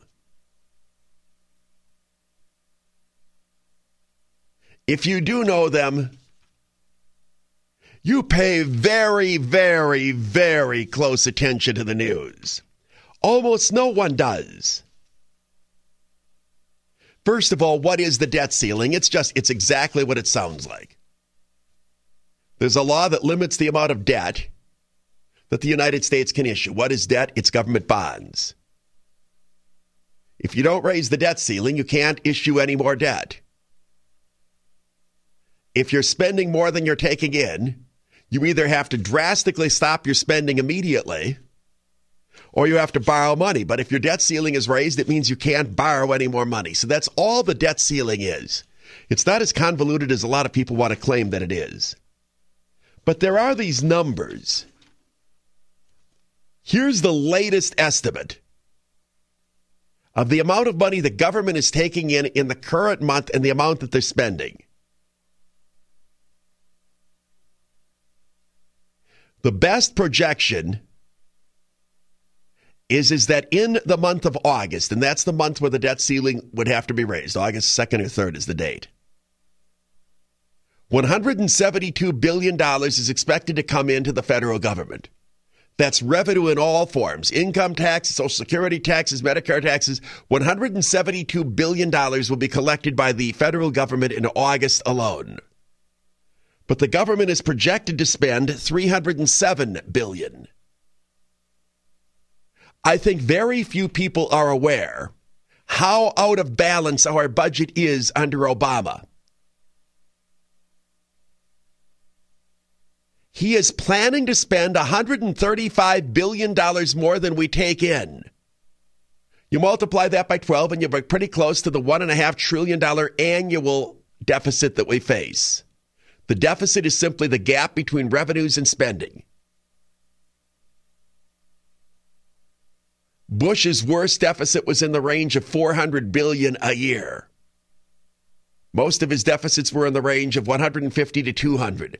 Under Obama, we're talking 1.5 trillion. He's nearly quadrupled the deficit. When arguing against increases in the federal deficit, one of the biggest objections I've heard is, George W. Bush was spending like Paris Hilton on a bender. Why the sudden concern with spending now that President Obama is doing it? I think the best way to answer that question is to look at the federal debt as a kind of road trip. Our debt road trip starts in the heart of New York City. For every mile we travel away from Madison Square Garden, the debt increases by about $6 billion. Let's say that every year is an hour. That way we can describe how fast we're increasing the debt in a way we're all familiar with, miles per hour. We're going to adjust all our numbers for inflation and pick up the road trip at the beginning of the 20th century. It's 1900 and we're outside Newark, New Jersey. For almost 30 years we kind of wander around the New Jersey area, and by the time the Great Depression hits, we're in Trenton. Then we get the Great Depression and World War II. Under Franklin Roosevelt, we drive all the way to Greensboro, North Carolina, doing about 40 miles an hour. But with the war over, under Harry Truman, we slammed on the debt brakes, pulled a U-ey, and drove the debt car back just south of Richmond, Virginia. There we hang out for decades, never going further than Cochrane. Then, under Ronald Reagan with the Democratic Congress, we sped up to 50 and drove almost all the way to Atlanta. Under H.W. Bush and with the Democratic Congress, we were doing 63 and ended up just past Tuscaloosa. Then, under Clinton and with the Republican Congress, we slowed down to about 18, which brought us just outside Jackson, Mississippi. Under George W. Bush and with the Republican Congress, we sped back up to 64, taking us a little bit past the Dallas-Fort Worth area. This was the fastest the debt car had ever gone in history. At which point, Bush got out of the driver's seat and Obama got in, and we started going backwards. I try to be funny. No, I'm kidding. According to his own budget estimates for the next 8 years, President Obama plans on driving the debt car at 174 miles per hour. This is not an extrapolation of 2009. This is the president's own budget predictions for the next 8 years. I can understand someone who's comfortable doing 63, getting pretty freaked out when they suddenly start going 174. My mother is one of those people, as is my wife. And apparently all of my friends, none of whom were willing to drive 170 miles an hour down a perfectly flat, straight piece of highway while I filmed them for this video. Instead, what you get is this less exciting but somewhat safer visual of how fast Obama is increasing the debt compared to the last 4 presidents. As you can see, Obama's planned spending makes Bush look like a coupon-clipping housewife. What I don't understand is people who were screaming that we were driving irresponsibly fast at 63, suddenly claiming that 170 is a perfectly reasonable speed. I think it may have more to do with who's driving, but it doesn't sound like an era of responsibility to me. Remember, the deficit is not the debt. The deficit is just the shortfall now. Next month, August, we are facing, again, repeating this number, $135 billion deficit just that month. That's almost as high as the worst, as I said, the deficits that Bush was running in an entire year. If the debt ceiling isn't raised, it means the government would obviously have to find $135 billion in cuts in August alone. Obama has said, I'm not even sure we can send out the Social Security checks. This is an attempt to panic people. The Republicans better let me raise the debt ceiling, otherwise there's going to be no Social Security checks. If the government doesn't raise the debt ceiling, there would have to be priority decisions made. You'd still be able to spend $172 billion, but you wouldn't be able to spend the entire $305 billion. Again, the gap between revenues and spending. So you'd have to find about $130 billion, $135 billion to immediately cut from federal spending. Almost certainly, virtually every government agency would have to be shut down. Only the critical ones would continue to operate. But even then, let's work through the numbers. The current interest that the government pays on the national debt is about $360 billion a year. That's $30 billion a month. You have to pay the interest on the debt. Obviously, that's something that they can't cut out. If you don't pay the interest on the debt, that means you're defaulting. The interest on the debt is the payment. Let's suppose you have savings bonds or treasury bonds or T-bills or T-notes. You have government bonds out there. If they don't pay that $30 billion, it means those people who are expecting their interest payment each month, they're not going to get it. So you absolutely have to pay $30 billion right there. So $30 billion of the $172 billion that the government has is already eaten up by interest on the debt. Social Security checks right now are running at $50 billion a month.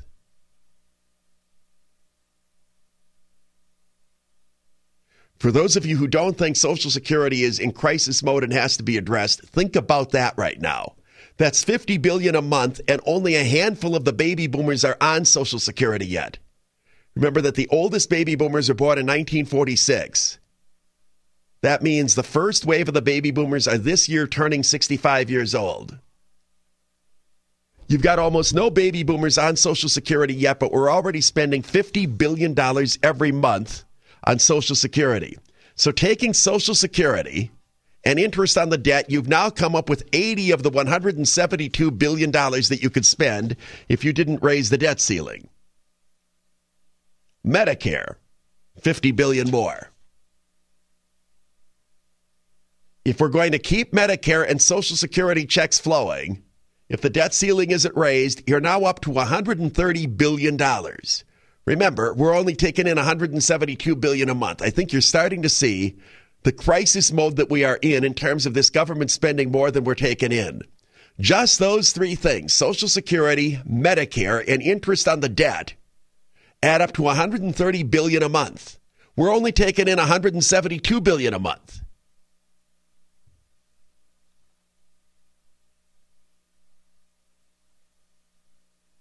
The military, $32 billion. The military would be the salaries that are paid to soldiers, airmen, sailors, Marines, Coast Guard, etc.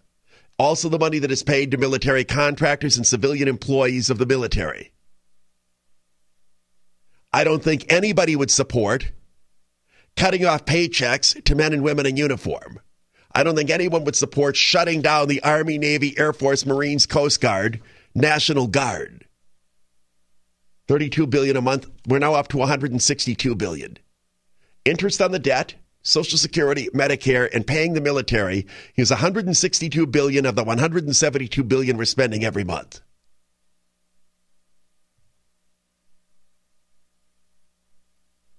Unemployment. $13 billion a month to pay unemployment compensation checks. We've now hit and gone past the $172 billion. This means that if you pay the Defense Department, Social Security, Medicare, unemployment compensation, and interest on the debt, you couldn't spend another dollar if you're the federal government unless the debt ceiling is raised. Look at all of the things that I didn't mention here, and we're already past $172 billion. I didn't mention, other than the military, a single federal employee. I didn't mention TSA or the federal government's role in Amtrak or any of those other things. I didn't mention HUD. I didn't mention any of the costs of operating the Congress.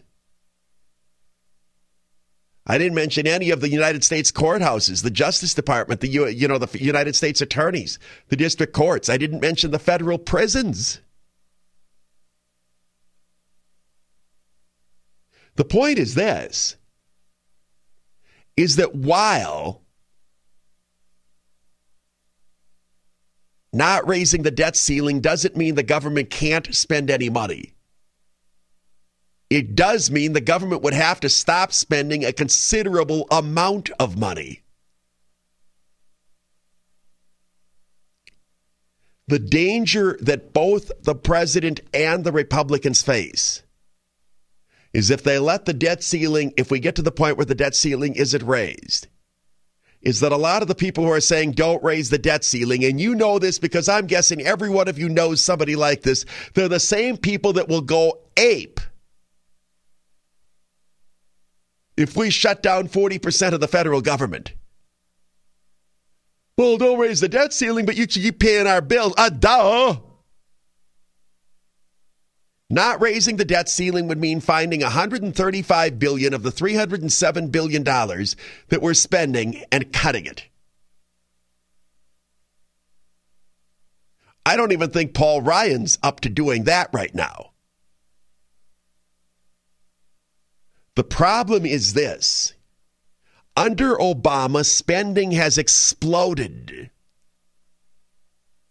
Under Bush, true, we were running a deficit, but each month the government was spending a little bit more than it was taking in. Under Obama, the gap is unbelievable. It has exploded. And you have one political party out there right now, the Democrats, that won't even seriously deal with it. Obama's plan is to raise taxes and look at some spending cuts down the road. When you're spending $135 billion a month more than you're taking in, that's a crisis. And I think we've got millions of Americans who are oblivious to how bad the numbers are. I know that my eyes glaze over when they hear numbers, but I think these are pretty easy to follow. Never mind billions or trillions. Just use taking in $172 and spending $307. Imagine in your own household if your spending was that much higher as a percentage basis than your income. You would quickly face ruin.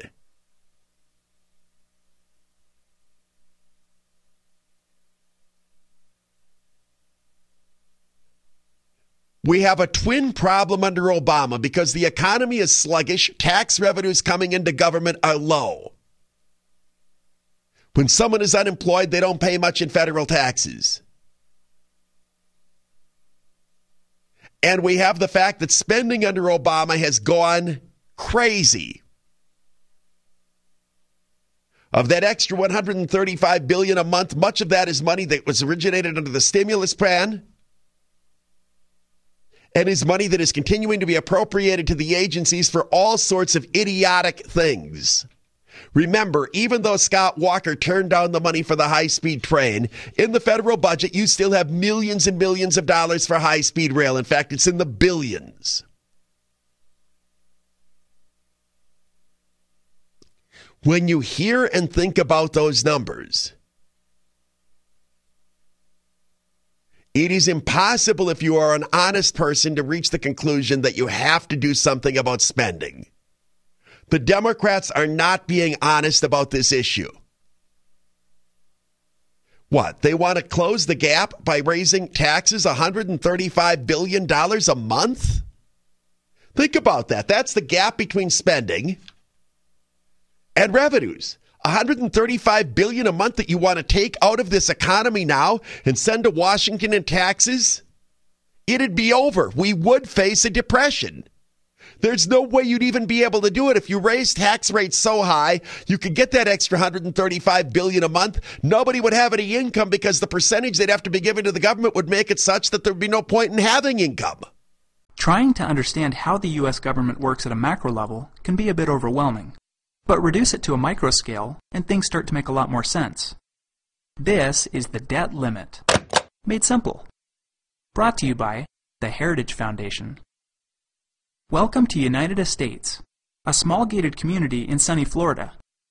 When United Estates was first built, its residents formed a homeowners association to take care of small community needs, like landscaping common grounds and publishing a monthly newsletter. Residents elected Steve as president. He was responsible for organizing a monthly meeting to discuss community needs. Steve was also in charge of managing the finances, which consisted of a small fee paid by residents each month. Finally, Steve was given a community credit card to handle day-to-day expenses. Steve wasn't the brightest guy, but he was likable and had big ideas. One of Steve's first items of business was to build a community clubhouse and pool. The project was financed over 35 years, and the homeowner's fee was increased to cover the additional expense. Additionally, residents set aside some money to cover future maintenance on the pool, which would be out of warranty in 5 years. At first, things were going well. The bushes got trimmed, the newsletter got delivered, and residents loved the new pool. But soon Steve started getting knocks on his door. First, it was Joe from down the street, who thought it would be nice to have a pool table in the clubhouse. Next, it was Marcy from next door, who insisted that the community build a compost pile to reduce waste. Then it was Tim with the solar street lamp idea, and Nancy, whose brother really needed a job. Steve knew the homeowner's fee wouldn't cover these additional expenses, but he also had a very hard time saying no. So he started putting purchases on the community credit card, and when that was maxed out, he started to borrow money from the pool maintenance fund. The financial situation was stressful for Steve, but he soon began realizing some unexpected benefits. Those who had come to Steve asking for favors always seemed to vote for Steve's proposals at the monthly meeting, and more importantly, supported his re-election each year. This was turning out to be not such a bad arrangement after all, only the money had run out. It was possible to increase the limit on the community credit card, but the bylaws of the Homeowners Association required the measure to be put to a vote. Trying to be discreet, Steve combined the credit card increase with another very pressing issue that was being voted on the next month, and sure enough, it passed. This turned out to be such a simple solution to Steve's money problem that he did it again and again and again. Each time the credit card limit was increased, Steve spent the community a little more into debt, and the interest expense was growing. Some residents of the community saw what was happening and were concerned. They knew the bill would come due eventually and that HOA fees would skyrocket, making it difficult to sell their home. Others, like Joe, knew what was happening but didn't care. But by far the vast majority of residents were just too busy to see the financial storm lurking on the horizon. Does this story sound familiar? It should, because you're living it right now. As citizens of the United States, we live in a community governed by democratic rule. We've elected leadership to oversee the day-to-day administration of our affairs and finances, and we pay fees to cover our expenses. As a community, we've voted on some pretty big projects, and we're trying to set aside money to pay for them. But like Steve, our leadership continues to overspend, rack up favors, and borrow from the future. In 1917, the Second Liberty Bond Act established a limit on how much debt the U.S. government could accrue. Over the years, this debt limit has been raised again, and again, and again. Well, 73 times to be exact. With each increase, our leadership spends us a little more into debt, and our interest expense grows. Very soon, Congress will again be proposing a measure to increase the debt limit, this time by more than $1 trillion. This measure will probably be buried in a larger, more urgent bill, peppered with words like recovery, and stabilize, and reinvestment, and praised by Congress as being vital, and imperative, and of national interest. But we both know better. Okay, let's get back to United States and see how the story ends. The residents of United States who realized what was going on decided they'd had enough. They called their neighbors and explained what was going on. And once the people understood the problem, the solution seemed obvious. At the next monthly meeting, the residents of United States voted overwhelmingly to elect a new president. And the first thing that president did was sell the pool table, close the guard shack, and most importantly, start saying no. The residents of United States aren't out of debt, but they are back on track. And the forecast calls for clear skies and sunny weather. How will your story end? To learn more about the debt limit, visit heritage.org. I'm trying to make 2 points in this discussion with the numbers on the debt ceiling. The first, the gap between spending and revenues is much greater than I think the average person believes. Making my point that the need to begin to address excessive spending by the government, we have to start doing it now. We are at crisis. But secondly, if the debt ceiling isn't raised, the government would immediately have to stop offering all sorts of services that I think people would go crazy if those services stopped. Ask the average person who doesn't want the debt ceiling raised. Do you want Social Security checks not to be issued? Now, some of you who are willing to bite the bullet will say, yeah. But I guarantee you that of that only 22% who want the debt ceiling raised, that means that about 70% don't want it raised. That a lot of that 70%, well, yeah, but keep paying the Social Security, keep paying the Medicare, keep paying the military, keep paying this. Well, where do you come down on? I think some people think that it would be as simple as cutting 2 or 3 things out of the budget. Because Obama has exploded the deficit as badly as it has, you actually face the situation in which raising the debt ceiling right now would require suspension of a lot of real services, layoffs of real employees. The gap anymore isn't just a tiny one.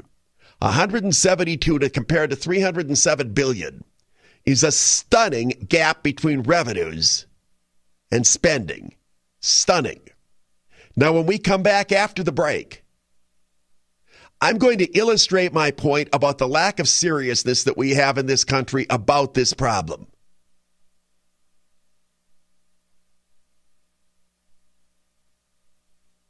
There is, by the way, a great piece in the current issue of the National Review.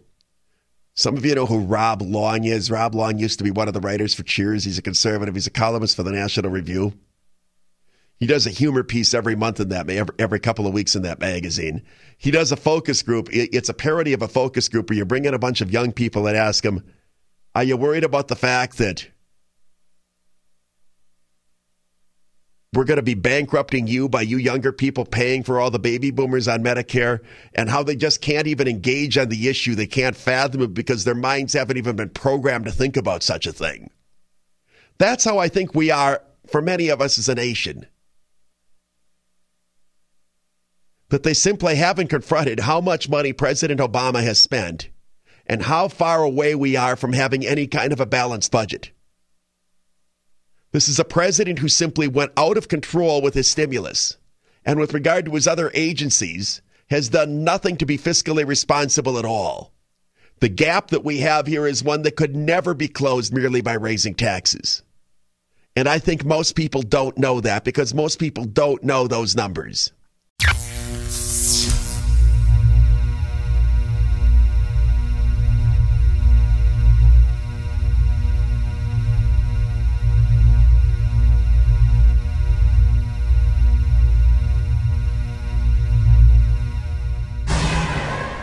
Many government officials in Mexico are now seeking their pound of flesh over the failed American operation that put guns in the hands of Mexican criminals. Correspondent William Lajeunesse has the specifics. 21 dead in Sonora, Mexico. According to sources, the guns recovered came compliments of the U.S. government. We weren't giving guns to people who were hunting bear.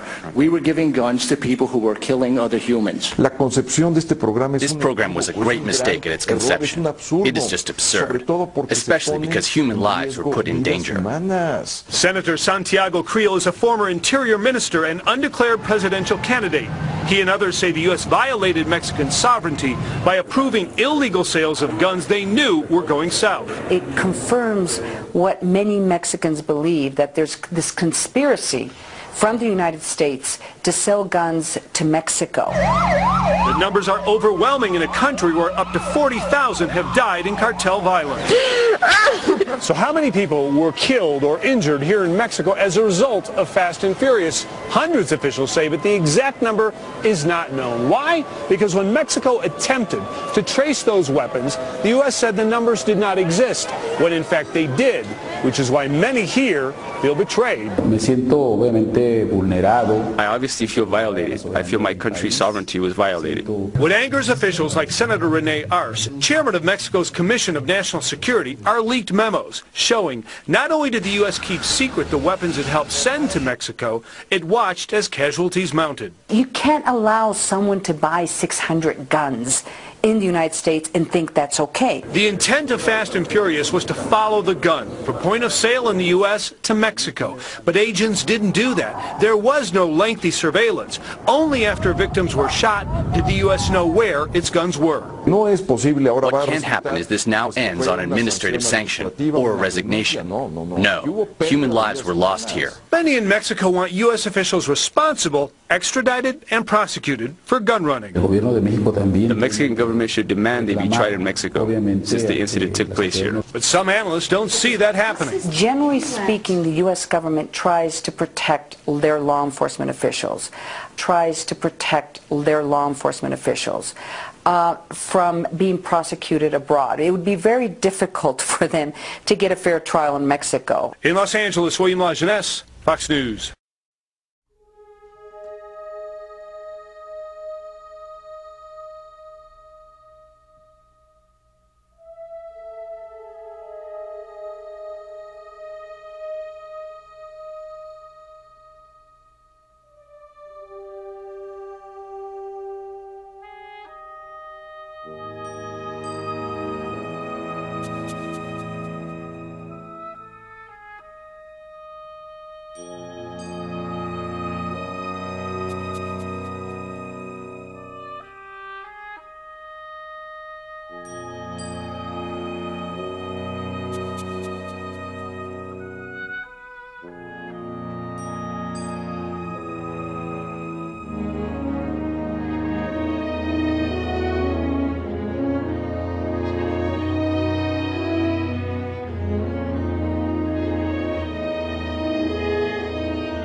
When did you first know about the program, officially I believe called Fast and Furious? To the best of your knowledge, what date? I'm not sure the exact date, but I probably heard about Fast and Furious for the first time over the last few weeks. Now, congressional Republicans are calling out Eric Holder, saying that the Attorney General is not being honest in his testimony regarding the botched ATF program known as Operation Fast and Furious. Now, newly released emails revealed that Holder was informed about the controversial program as far back as July of 2010. And now Republicans are calling for a special counsel to be appointed to determine if Holder lied under oath. And no surprise here, the Department of Justice is defending his testimony. Now, a statement reads, the Attorney General's testimony to both the House and the Senate was consistent and truthful. He said in both March and May of this year that he became aware of the questionable tactics employed in the Fast and Furious operation in early 2011, when ATF agents first raised them publicly, and at the time he asked the Inspector General's office to investigate the matter. And joining me now is the author of the New York Times #1 best-selling book, Culture of Corruption, Michelle Malkin. All right, let me move on to Operation Fast and Furious. It was May 3rd, 2011, and Eric Holder said, I probably heard about the Fast and Furious for the first time in just the last few weeks. These new documents showed that Holder was in fact sent briefings on the Fast and Furious as far back as July of 2010, which directly contradicts his statement to Congress. Reaction? It certainly does, and I think that soundbite, that clip, needs to be played over and over again and seared into the public memory and into the public consciousness. You know, you've got these punks out in New York City now trying to occupy Wall Street. You know what we really need to have in this country to fight corruption? We need to have an Occupy Justice movement, and the people who should be leading it are grassroots folks who care about national security, who care about the integrity and rule of law that's being warped and perverted by this stonewalling Justice Department. I think the other thing that's very key now, as these developments move fast and furiously, fast and feloniously for that matter, is that it's not just the Justice Department. This is an administration-wide scandal. You've got the State Department that has yet to answer for its role in this, the DEA, the Drug Enforcement Agency, the Department of Homeland Security, and the Immigration and Customs Enforcement Agency. All of these agencies were named in some of those documents that point to the date as early as July and November 2010. And there's another revelation that just came down today from the Project on Oversight in Government, POGO, that says that there are actually memos that were addressed to Eric Holder in early March 2010 from the then Deputy Director as well. So it's really, there's all this evidence now coming out, so it's clear that the Attorney General gave false statements on numerous occasions. Now, you know, if you gave a false statement as conservative and you had a liberal prosecutor, why do I think that you'd be brought up on perjury charges? So I guess the real question now is going to become, what did Holder know? When did he know it? Why is he contradicting himself? And frankly, what did the president know about this? Yes, and I think that a lot of people are going to be going back to his Univision interview from earlier this spring when he said he didn't authorize the program, that Holder didn't know about it and authorize it. He bragged about it once. Of course, of course. And I think another concrete question to ask is appointing a special prosecutor the right thing to do here? I mean, everybody should be skeptical of anything that allows the foxes at justice to guard the hen house. I think what really needs to happen is a populist movement against this corrupt Justice Department and looking at all of the literal blood that's on the hands of this administration. I don't know if you read the book yet by J. Christian Adams, but it is a bombshell book, including, you just got to read it. And I'd start at page 105 and 106. We talked about it. I have, absolutely. Right. Christian Adams is a hero. All right, and Michelle Malkin, good to see you. And make sure, by the way, to tune in this. Back in 1927, an American socialist, Norman Thomas, 6 times candidate for president on the Socialist Party ticket, said the American people would never vote for socialism. But he said under the name of liberalism, the American people will adopt every fragment of the socialist program. There are many ways in which our government has invaded the precincts of private citizens, the method of earning a living. But at the moment, I'd like to talk about another way, because this threat is with us, and at the moment, is more imminent. One of the traditional methods of imposing statism or socialism on a people has been by way of medicine. It's very easy to disguise a medical program as a humanitarian project. Most people are a little reluctant to oppose anything that suggests medical care for people who possibly can't afford it. Now, the American people, if you put it to them about socialized medicine and gave them a chance to choose, would unhesitatingly vote against it. We had an example of this under the Truman administration.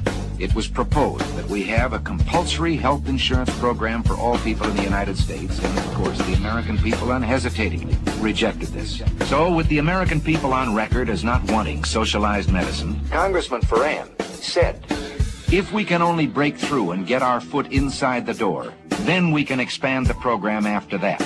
Well, let's see what the socialists themselves have to say about it. They say, once the Ferrand bill is passed, this nation will be provided with a mechanism for socialized medicine capable of indefinite expansion in every direction until it includes the entire population. Well, we can't say we haven't been warned. James Madison, in 1788, speaking to the Virginia Convention, said, "Since the general civilization of mankind, I believe there are more instances of the abridgment of the freedom of the people by gradual and silent encroachment of those in power than by violent and sudden usurpations." Now in our country, under our free enterprise system, we have seen medicine reach the greatest heights that it has in any country in the world. Today, the relationship between patient and doctor in this country is something to be envied any place. The privacy, the care that is given to a person, the right to choose a doctor, the right to go from one doctor to the other. But let's also look from the other side at the freedom the doctor loses. The doctor begins to lose freedoms. It's like telling a lie, and one leads to another. First, you decide that the doctor can have so many patients. They're equally divided among the various doctors by the government. But then the doctors aren't equally divided geographically. So a doctor decides he wants to practice in one town, and the government has to say to him, you can't live in that town. They already have enough doctors. You have to go someplace else. And from here, it's only a short step to dictating where he will go. This is a freedom that I wonder whether any of us have the right to take from any human being. In this country of ours took place the greatest revolution that has ever taken place in the world's history, the only true revolution. Every other revolution simply exchanged one set of rulers for another. But here, for the first time in all the thousands of years of man's relation to man, a little group of men, the founding fathers, for the first time, established the idea that you and I had within ourselves the God-given right and ability to determine our own destiny. This freedom was built into our government with safeguards. We talk democracy today. We begin to assume the aspect of majority rule is all that is needed. Well, majority rule is a fine aspect of democracy, provided there are guarantees written in to our government concerning the rights of the individual and of the minorities. What can we do about this? Well, you and I can do a great deal. We can say right now that we want no further encroachment on these individual liberties and freedoms, and that you demand the continuation of our traditional free enterprise system. You and I can do this. The only way we can do it is by writing to our congressman, even if we believe that he's on our side to begin with. Write to strengthen his hand. Write those letters now, call your friends, and tell them to write. If you don't, this program, I promise you, will pass just as surely as the sun will come up tomorrow. And behind it will come other federal programs that will invade every area of freedom as we have known it in this country. Until, one day, as Norman Thomas said, we will awake to find that we have socialism. And if you don't do this, and if I do it, one of these days, you and I are going to spend our sunset years telling our children and our children's children what it once was like in America when men were free.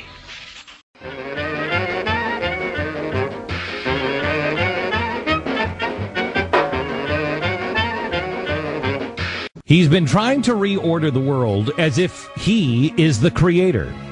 But that's perhaps because he thinks he is. Soros himself admits that from the time he was very young, he had of megalomaniacal ideas. He said he had messianic fantasies. He said he even thought of himself as a kind of god. In The Alchemy of Finance, quote, I fancied myself as some kind of god. Soros goes further in that he has said that he wants to be the conscience of the world. He was quoted by his biographer, Kaufman.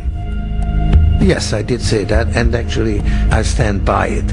I think the world very much needs a conscience. I want my foundation network to be the conscience of the world. He was born in Budapest, Hungary on August 12, 1930, as George Schwartz, the son of Orthodox Jews. Today, Soros is an atheist who doesn't embrace his Jewish identity and rarely supports Jewish causes or Israel. That, of course, is something, again, very, very much a part of my psyche, anti-Semitism and you know, hatred of Jews. I think there are enough Jews to take care of Israel. It was actually probably the happiest year of my life, that year of German occupation. For me, it was a very positive experience. It's a strange thing, you know, because you see incredible suffering around you. It's a very happy-making, exhilarating experience. George attended the Fabian Socialist London School of Economics. He moved to New York in 1956, became a U.S. citizen at 61. And at the age of 39, he started what would become the Quantum Fund, which he would use to attack currencies all across the globe. He later would be blamed for the financial collapses in Thailand, Malaysia, Indonesia, Japan, and Russia.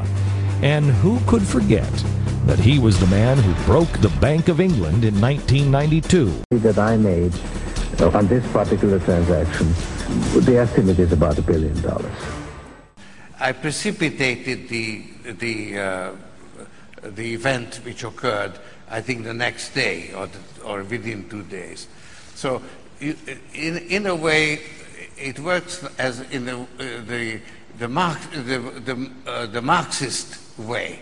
Karl Marx's proposition, from everybody according to their ability and to everybody according to their needs, was a very attractive idea. Soros also collapses regimes with his Open Society Fund.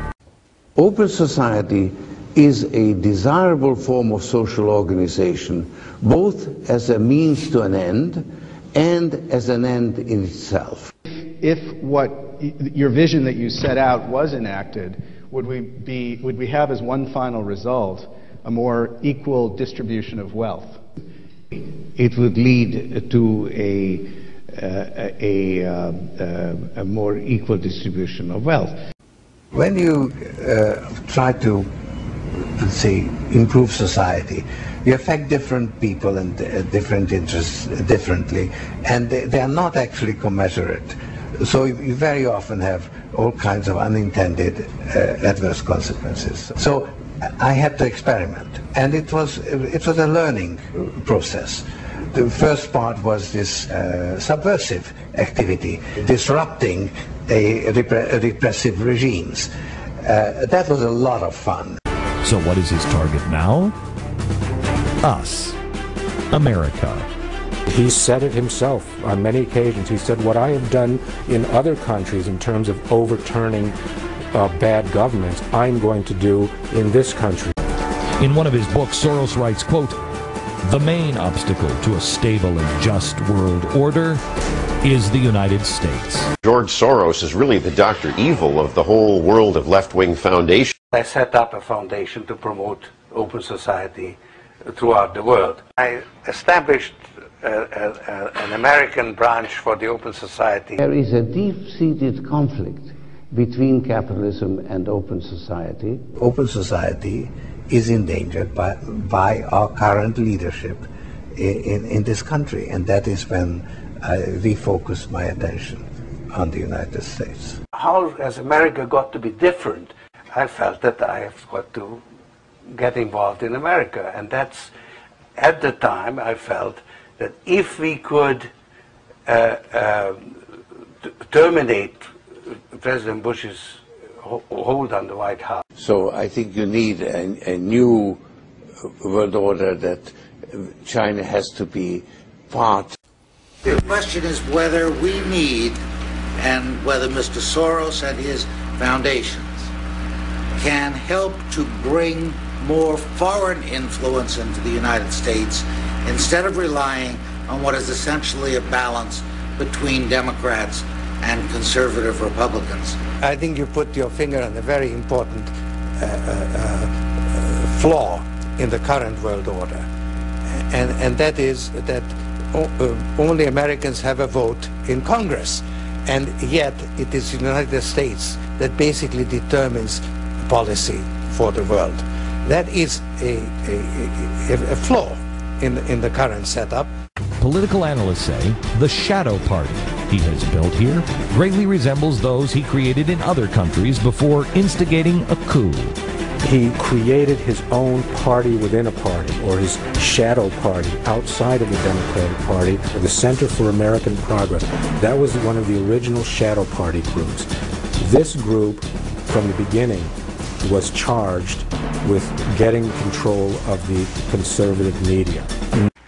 We're now moving to the second issue of the Shadow Convention, the persistence of poverty in the middle of our prosperity, and it gives me great pleasure to welcome one of our conveners, the Reverend Jim Wallis, the head of the Call to Renewal, a new coalition of churches to fight poverty, and the editor of Sojourners.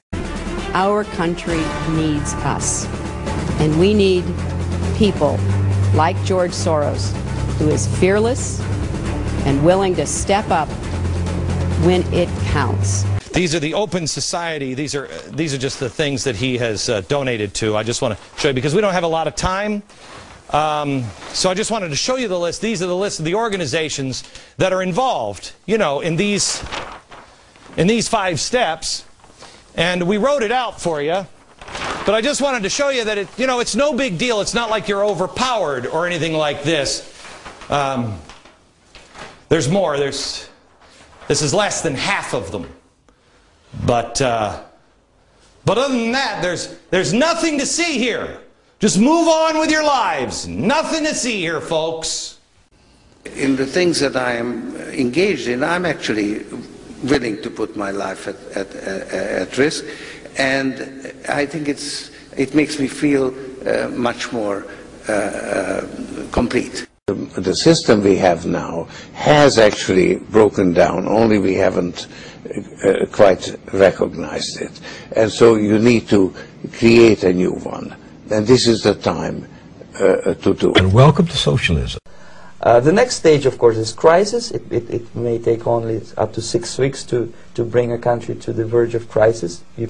This is what will happen in the United States if you allow all these schmucks to bring the country to crisis, to promise people all kind of goodies and the paradise on earth, to destabilize your economy, to eliminate the principle of free market competition, and to put a big brother government in Washington, D.C., with benevolent dictators who will promise lots of things, never mind whether the promises are fulfillable or not. He will go to Moscow to kiss the bottoms of new generation of Soviet assassins, never mind. He will create false illusions that the situation is under control. Situation is not under control. Situation is disgustingly out of control. You wouldn't want a man like this anywhere near the President of the United States, would you? Soros has been granted at least 4 visits so far to the Obama White House. This, a man who has repeatedly called for the devaluation of the dollar. A slow decline in the value of the dollar, a managed decline. He's waged a war against capitalism. Capitalism is not directly opposed to open society. Nevertheless, it poses some serious threats. This is a man who wants the world to be one global society without borders or individual governments. One global society and one global gatekeeper.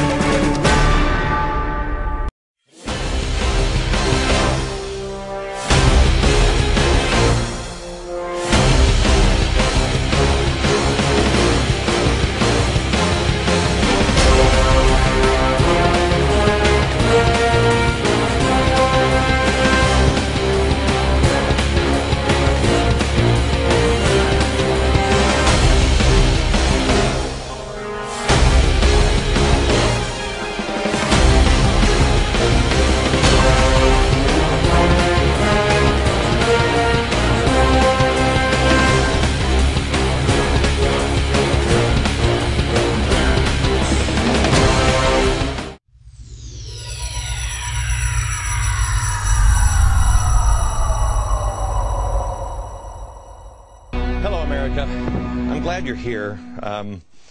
Thank you. Thank you.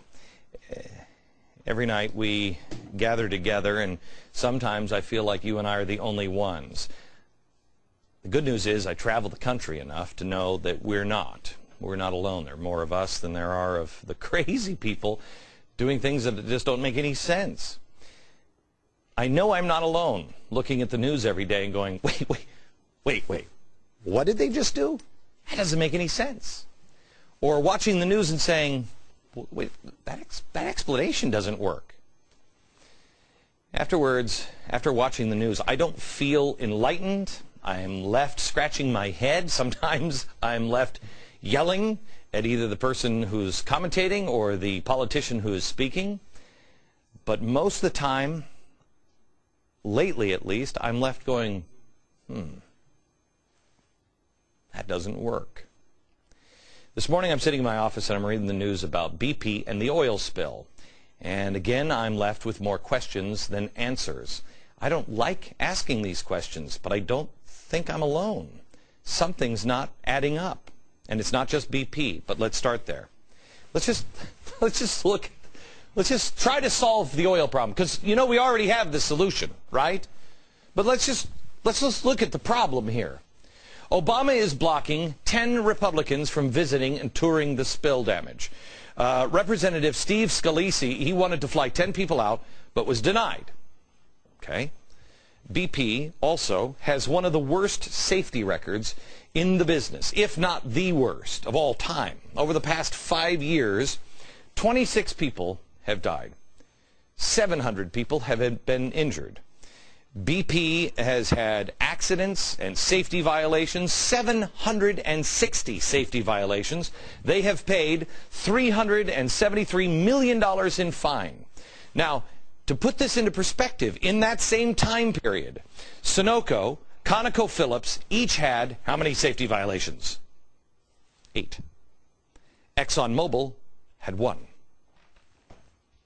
Wow. Now, does anybody remember the campaign that BP was doing before the spill? This campaign used to drive me nuts. What? Earth is on a carbon footprint. What are you talking about? Oh, British Petroleum became Beyond Petroleum. An oil company. This really bothered me because I thought, here's an oil company ashamed of what they do. An oil company wanting to reduce carbon. How are you going to do that? They're going to have to go Beyond Petroleum. Great. Watch their ads. What size is your carbon footprint? The carbon footprint there, that I don't know. Whatever it is, the whole population of the world, make that a very, very big number. How much carbon I produce? Is that it? You mean the effect that my living has on the earth in terms of the products I consume?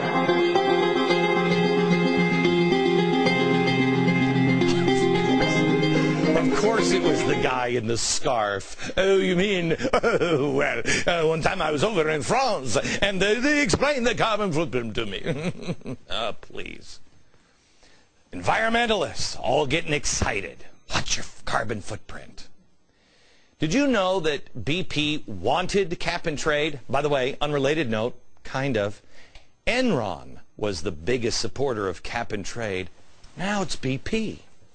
John Kerry was originally planning to announce his big cap and trade called the American Power Act in conjunction with 3 oil companies. One of them, this little piggy, was BP. Of course, the spill derailed the photo op, but it really hasn't derailed now the emergency we needed for a new energy bill. Emergencies help. Every day that spill continues, it increases the chances of cap and trade getting passed. In completely unrelated news, it has been 71 days since oil started shooting out of the Gulf of Mexico. The president has had 71 days to think about the foreign assistance offers of help that have poured in since the beginning. 71 days to say,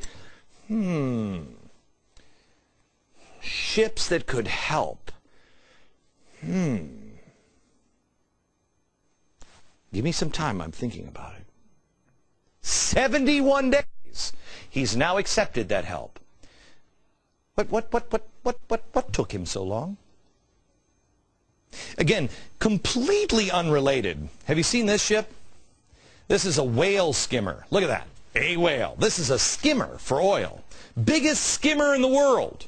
Been itching to go to help clean up the spill. Okay. In 71 days, we have cleaned up 600,000 barrels of oil. That ship? Wow, look at that ship. That can clean up 500,000 barrels per day. Oh, by the way, it's still in dock. Yeah, that's in Virginia, sitting there right now. The EPA is, hang on. Let me think about it for a while. They haven't decided yet if it meets their standards. Like I said, things that make you go, Also completely unrelated, BP is the single biggest supplier of fuel to the Department of Defense, with the Pentagon contracts worth $2.2 billion a year. We also showed you how George Soros and the uber-rich progressives stand to profit from an offshore drilling ban because they get all the new business in Brazil and everywhere else. Oh, by the way, again, completely unrelated, Hugo Chavez is now nationalizing 11 rigs owned by the U.S. Even after Obama's court loss, drillers aren't getting any relief. This is really weird. Hundreds of layoffs. Remember the court case that happened? Well, you can't just shut everything down? These are shallow water drillers that are having layoffs. They're not even supposed to be affected by the ban. But they say that no permits have been issued since the explosion. No permits since the explosion. Which is really weird because the explosion happened on April 20th. Okay? But the government says, oh, well, no. These layoffs, I mean, sure. I mean, if it lasts just even a couple more weeks, many drillers are going to go under and out of business entirely. But the Interior Department spokesperson says, no, the delays are because there are new safety regulations put into place. And nobody has complied yet.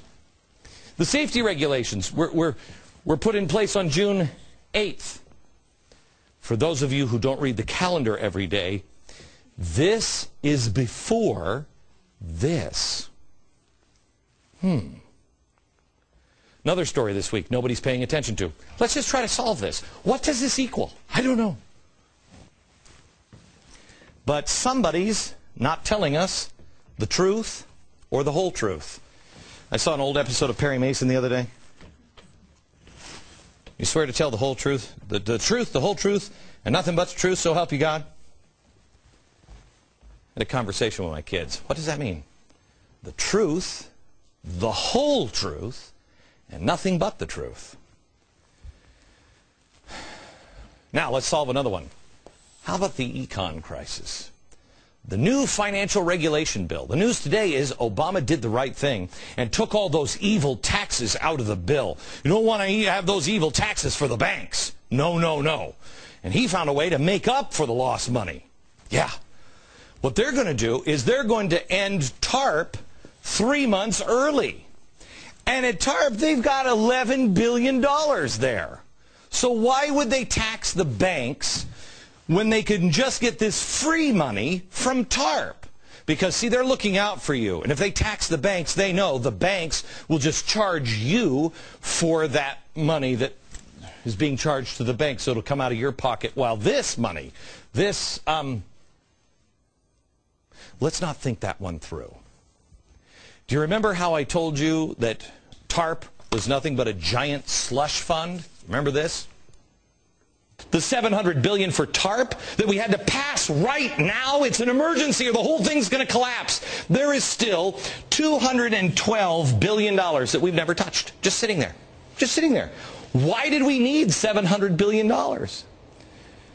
That's where they want this money going. They want it in there in a giant slush fund. Okay. Well, first, Geithner and Obama extended TARP to October of 2010. This is a really great number. October 2010. October. Hey, 2010, that's this year. And October is this fall.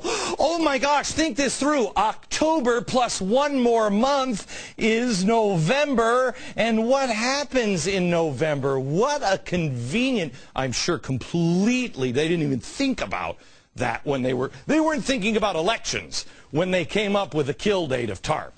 Do you think? No. No. That's old news. I can just hear them now. That's old news. TARP is already over. TARP is being used to pay for this financial reform bill. Okay? Another thing nobody seems to worry about. Do you know that we haven't even produced a budget? For the first time, we looked it up today, first time since 1974, the House didn't even produce a budget to even consider. That's kind of strange, probably worth noting, huh?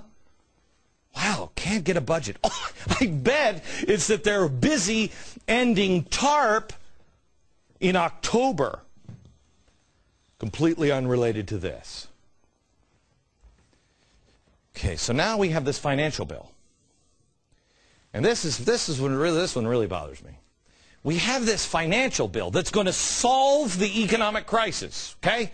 It's going to do all of the regulations so this can never ever happen again. Sounds good. Problem here. Guess who is called to Capitol Hill? AIG's products leader, Joseph Cassano. There he is. The truth, the whole truth, and nothing but the truth, so help me God. What is he doing with his hand up? He's telling the truth. Why? To whom? On what?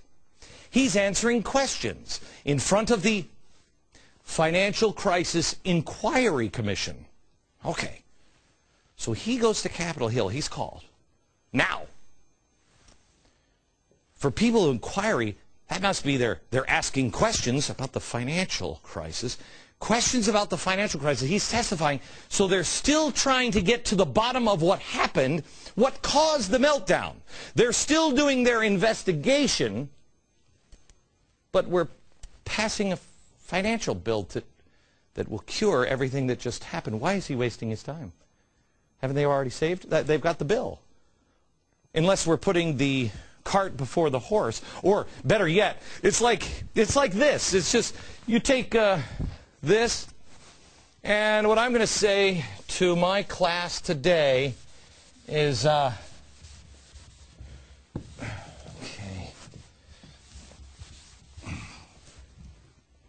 let me give you the answer.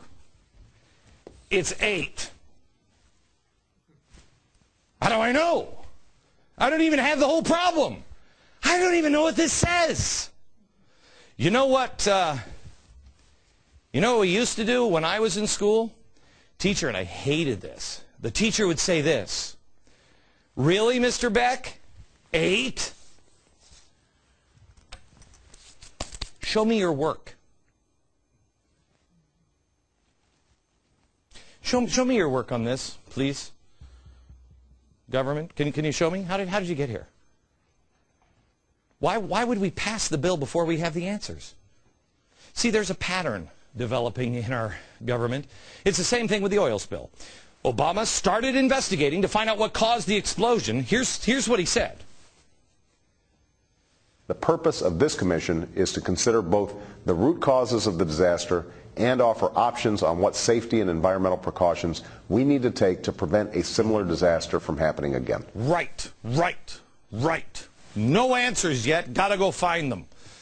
But also, I'd like to show you this bill because it's going to fix everything. Excuse me? Obama is hard at work getting to the bottom of this. Here's the White House report from his meeting yesterday. The president told the senators that he still believes that the best way for us to transition to clean energy economy is with this bill that makes clean energy profitable kind of energy for America's businesses by putting a price on pollution.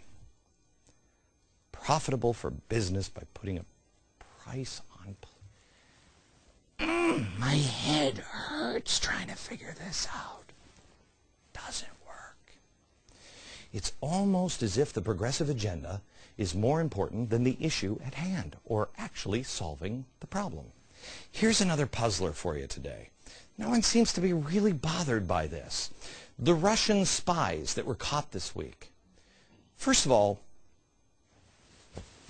I mean, I've seen a few spies from Russia caught before in this country. It's always a very big deal. Big press event. Have you noticed that Eric Holder is gone? That's weird. Where is he? Oh, that's right. He's in Afghanistan. He's in Afghanistan. Wow, we're uncovering a flood of spies? Wow, that's kind of weird, isn't it? Second of all, 10 Russian spies. Sounds like a big deal. Is it a big deal? Because we seem to be shrugging it off now. I don't really understand that. The immigrant from Peru, Vicky. Do we have Vicky's picture up? I love her. She's a Castro sympathizer and a Hugo Chavez supporter who is critical of the U.S. government, and she should run for Congress. It's great. She was a longtime columnist for the Spanish-language newspaper. This is the paper where this Russian operative expressed her anti-American, pro-Marxist views.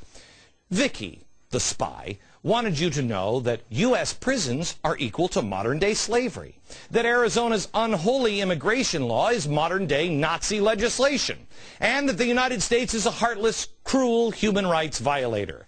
Wow! Sounds like a press release from the progressives. No, this was a spy from Russia. Another suspect, 28-year-old Anna Chapman, she's described as striking. If I hear how hot this woman is one more time, I could care less. Why are we talking about this? But the evidence against her, quote, is devastating. She was busted in an elaborate sting operation here in New York, where they were told she was giving a fake passport to another Russian spy. The spies were allegedly trying to integrate socially and eventually infiltrate policy-making circles. I think you guys already accomplished that one. You can write that off. We have supposedly been over, these spies have been here for years and years. Is there a piece missing in this story? Why do we expose them now? The FBI says because they're gearing up to leave the country. I'm going to show you some video. This is Putin complaining about our police acting stupidly, being out of control. Back at your home, the police went out of control and are throwing people in jail. Well, Robert Gibbs reacted pretty strongly to that. Here it is. I mean, obviously the president was fully and appropriately informed. This was a law enforcement action, and law enforcement acted appropriately, and he did not have a personal reaction that I know of. I'm sorry. Did I hear that right? The president didn't have a personal reaction to Putin or the 10 spies being arrested who are trying to infiltrate policy-making circles, creating propaganda, calling us Nazis and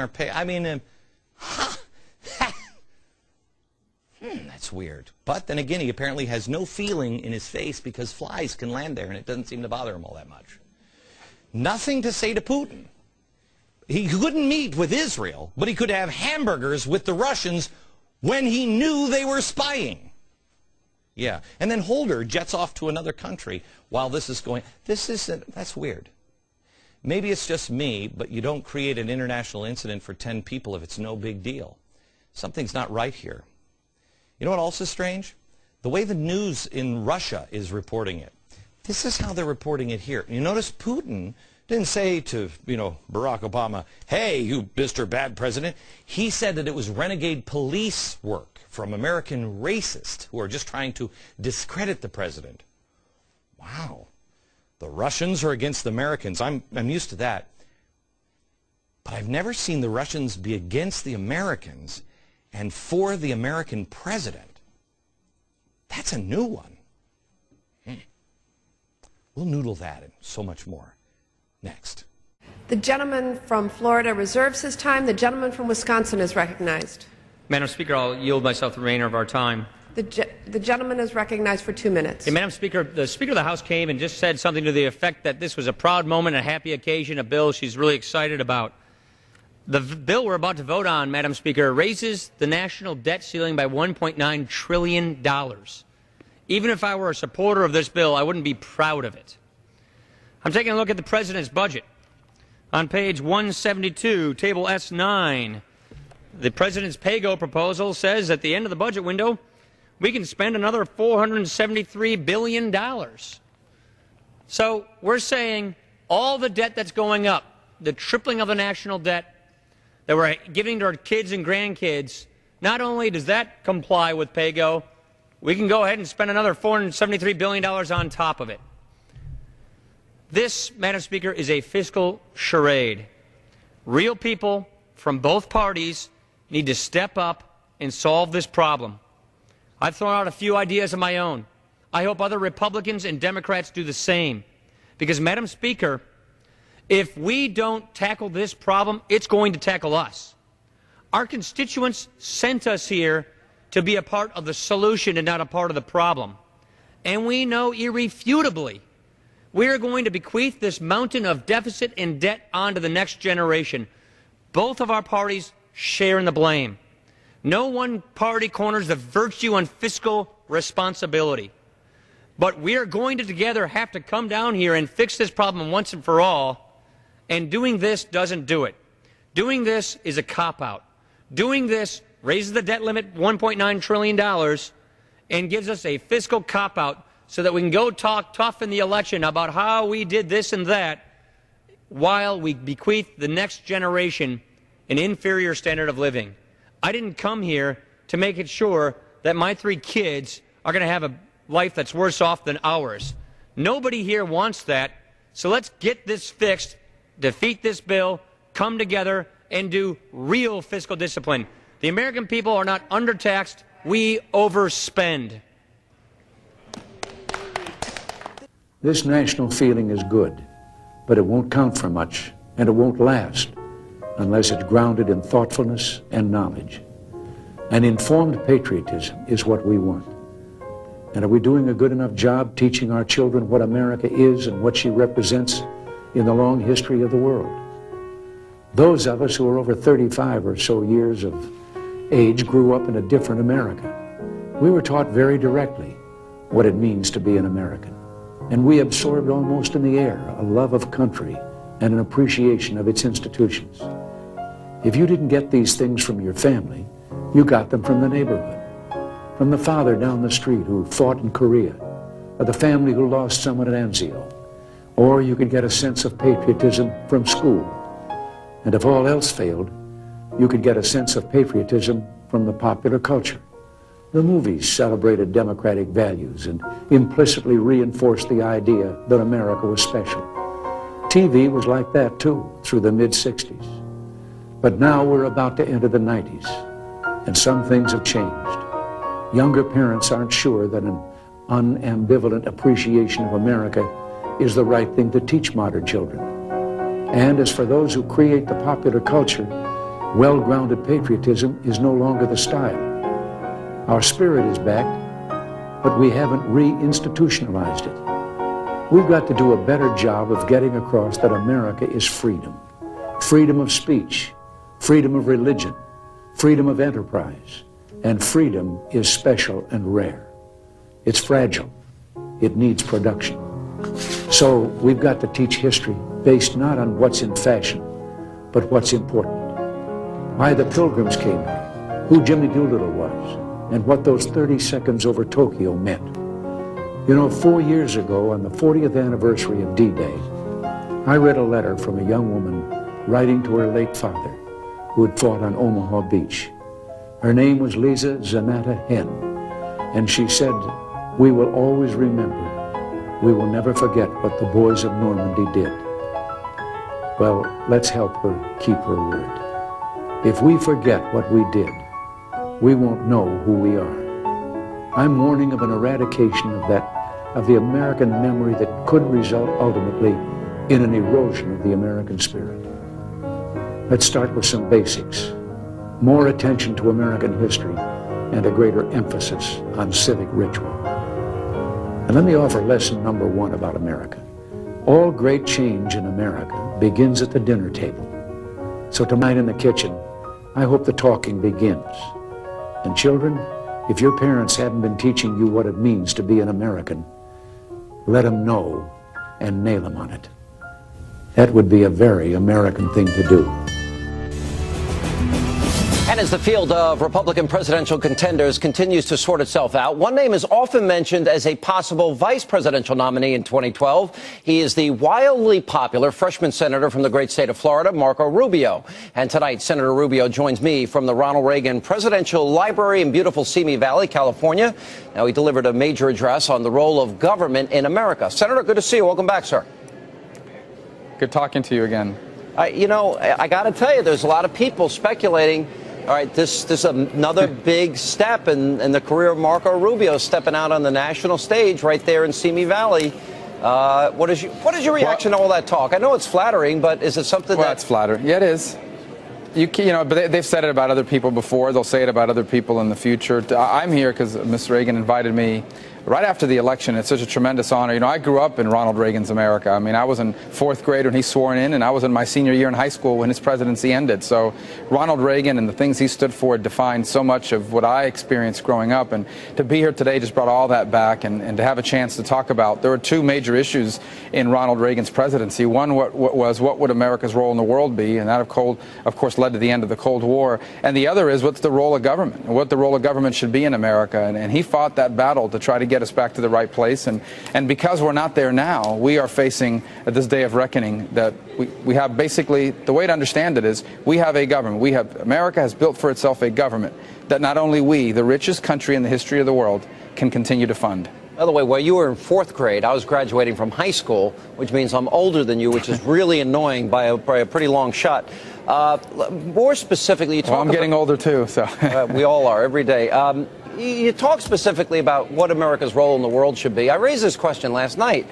I wonder now, as the White House and political operatives for President Obama try and grab credit for Libya, even though I don't think we have any clue as to what the final outcome is going to be, does he now support the Bush doctrine of preemption?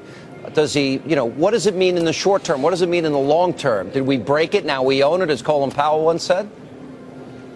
Well, unfortunately, I think on Libya, the policy was too late to come to a coherent policy, even till the very day. Look, I'm very happy that Muammar Gaddafi is not going to be around in Libya, and I actually think the administration didn't handle that well because they waited too long to move one way or the other. Either way they wanted to go, but they had to make a move early and be decisive, and not doing that actually has allowed this to go on longer. But we should be happy for the people of Libya. The world's going to be a better place that Muammar Gaddafi's not in charge of Libya. But that aside, I mean, the role of America, one of the most important roles we play is just to be an example to the world, to show that you can have both prosperity and still be a compassionate country, that market forces in the free economy allow people to overcome the circumstances of their birth and live a life their parents couldn't even imagine. And the fact that we even exist, the fact that America even exists, is an inspiration to people all over the world. Ronald Reagan knew that. He knew that it wasn't just so much what we said, it's how we lived. And the fact that if America was America, the rest of the world would be better. The IMF says that the Chinese economy will overtake the U.S. economy in the year 2016. The vice president's over in China, and he's trying to calm fears about our economy and saying, well, don't count the U.S. out. And at the same time, our vice president affirms China's one-child policy. Now, he actually said, well, I fully understand. I'm not second-guessing one child per family. The results are going to be you're in a position, one wage earner will be taking care of 4 retired people. That's not, sustainable. Forced abortions, the brutality towards women. Because that's a country. What's that? That's a country where the government dominates society. And in China, the government is the country. In China, the government is the country. In China, the government is the country. That's the difference between countries like that and us. So America's not a government. America's a nation of people. The government works for us. We have a government that's supposed to serve us and do things that governments do, like act in our national security, build roads and bridges, take care of the issues that government's supposed to be taking care of. In countries like China, the government is the country. But soon what we'll see there is that people will call out for freedom as well. They'll wonder how come we're building these huge industries that are helping our country grow, but we don't have access to Google. We can't look up any website that we want. And so that day is coming for them as well. the aspirations that Americans have for their children, their grandchildren, and their families are universal ones. And America needs to continue to be a beacon for the world and lead by example by living and being who we were always meant to be. You're viewed as a leader of the Tea Party movement and loved in the Tea Party movement across the country, which is why I think a lot of times your name has been mentioned for VP, a group that has been accused of being racist, that has been called terrorists. Maxine Waters said a couple of days ago that they can go straight to hell. Yet a fellow Floridian congresswoman suggesting that the real enemy is the Tea Party movement, just either today or yesterday. Why do you think there's these attacks against the Tea Party, and why is this double standard that this is one group you can basically say anything about, no ramifications at all? Well, without having heard specifically all those comments, I can only tell you that my experience has been that the more heated the rhetoric, the likelier it is they can't win the public policy arguments. Look, the country's headed in a terrible direction, and the policies that this administration has pursued and some of the folks you mentioned have supported have not worked. In fact, unemployment is higher, our economy's not growing. None of this is good news, by the way. I love my country a lot more than I love my political party.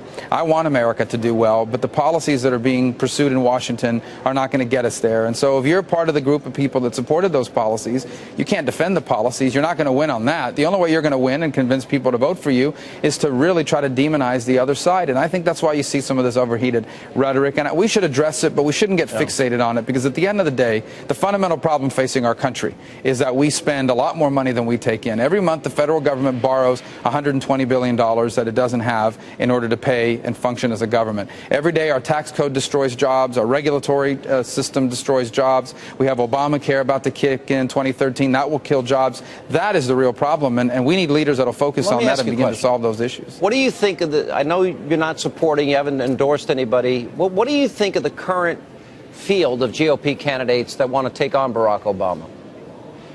I think it's an underrated field, and as I tell people all the time, running for president's not a decision, it's a process. You can't just say I want to be president, you have to go out and actually do it. That means long days on the road, speech after speech, audience after audience, a lot of hands you have to shake, waking up at 4 o'clock in the morning to do morning shows and staying in cheap hotels all across the Iowa, New Hampshire, South Carolina, and the early states, all because you want to be president. That tests people, and from that process you're going to get someone who has the stomach to face the kinds of issues that a president has to face. So I am confident that when the primaries are over, we're going to have a nominee on the Republican side that is going to lead our country in the right direction. And the truth be told, I think any of them would be better than who we have there right now.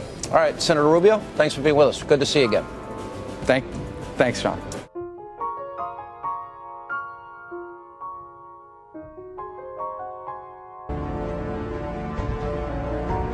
These United States are confronted with an economic affliction of great proportions.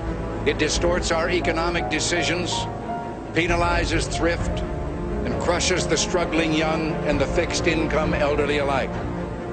It threatens to shatter the lives of millions of our people. Idle industries have cast workers into unemployment, human misery, and personal indignity. Those who do work are denied a fair return for their labor by a tax system which penalizes successful achievement and keeps us from maintaining full productivity. We have piled deficit upon deficit, mortgaging our future and our children's future for the temporary convenience of the present. To continue this long trend is to guarantee tremendous social, cultural, political, and economic upheavals.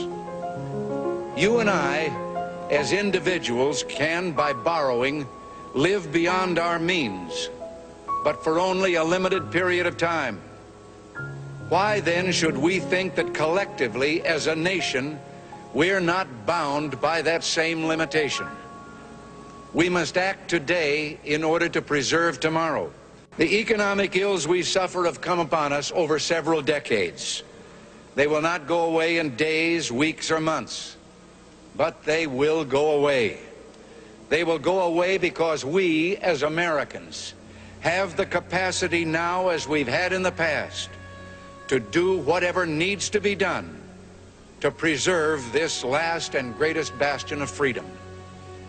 In this present crisis, government is not the solution to our problem. Government is the problem. From time to time, we've been tempted to believe that society has become too complex to be managed by self-rule, that government by an elite group is superior to government for, by, and of the people. Well, if no one among us is capable of governing himself, then who among us has the capacity to govern someone else? All of us together, in and out of government, must bear the burden. The solutions we seek must be equitable, with no one group singled out to pay a higher price. Well, our concern must be for a special interest group that has been too long neglected. It knows no sectional boundaries or ethnic and racial divisions, and it crosses political party lines. It is made up of men and women who raise our food, patrol our streets, man our mines and factories, teach our children, keep our homes, and heal us when we're sick. Professionals, industrialists, shopkeepers, clerks, cabbies, and truck drivers. They are, in short, we the people. Putting America back to work means putting all Americans back to work. All must share in the productive work of this new beginning. So as we begin, let us take inventory. We are a nation that has a government, not the other way around. Our government has no power except that granted it by the people. It is time to check and reverse the growth of government, which shows signs of having grown beyond the consent of the governed. All of us need to be reminded that the federal government did not create the states. The states created the federal government. Government can and must provide opportunity, not smother it. Foster productivity, not stifle it. If we look to the answer as to why for so many years we achieved so much, prospered as no other people on earth, it was because here in this land we unleashed the energy and individual genius of man to a greater extent than has ever been done before. Freedom and the dignity of the individual have been more available and assured here than in any other place on earth. The price for this freedom at times has been high, but we have never been unwilling to pay that price. It is no coincidence that our present troubles parallel and are proportionate to the intervention and intrusion in our lives that result from unnecessary and excessive growth of government. It is time for us to realize that we're too great a nation to limit ourselves to small dreams. We're not, as some would have us believe, doomed to an inevitable decline. I do not believe in a fate that will fall on us no matter what we do. I do believe in a fate that will fall on us if we do nothing. So with all the creative energy at our command, let us begin an era of national renewal. Let us renew our determination, our courage, and our strength. And let us renew our faith and our hope. We have every right to dream heroic dreams. Those who say that we're in a time when there are no heroes, they just don't know where to look. You can see heroes every day going in and out of factory gates. Others, a handful in number, produce enough food to feed all of us and then the world beyond. You meet heroes across a counter, and they're on both sides of that counter. There are entrepreneurs with faith in themselves and faith in an idea who create new jobs, new wealth, and opportunity. They're individuals and families who take taxes support the government and whose voluntary gifts support church, charity, culture, art, and education. Their values sustain our national life. Now, I have used the words they and their in speaking of these heroes. I could say you and your, because I'm addressing the heroes of whom I speak. You, the citizens of this blessed land. On the eve of our struggle for independence, a man who might have been one of the greatest among the founding fathers Dr. Joseph Warren, president of the Massachusetts Congress, said to his fellow Americans, "Our country is in danger, but not to be despaired of. On you depend the fortunes of America. You are to decide the important question upon which rests the happiness and the liberty of millions yet unborn. Act worthy of yourselves." Well, I believe we, the Americans of today, are ready to act worthy of ourselves, ready to do what must be done to ensure happiness and liberty for ourselves, our children, and our children's children. And as we renew ourselves here in our own land, we will be seen as having greater strength throughout the world. We will again be the exemplar of freedom and a beacon of hope for those who do not now have freedom. To those neighbors and allies who share our freedom, we will strengthen our historic ties and assure them of our support and firm commitment. We will match loyalty with loyalty. We will strive for mutually beneficial relations. We will not use our friendship to impose on their sovereignty, for our own sovereignty is not for sale. As for the enemies of freedom, those who are potential adversaries, they will be reminded that peace is the highest aspiration of the American people. We will negotiate for it, sacrifice for it. We will not surrender for it now or ever. Our reluctance for conflict should not be misjudged as a failure of will. When action is required to preserve our national security, we will act.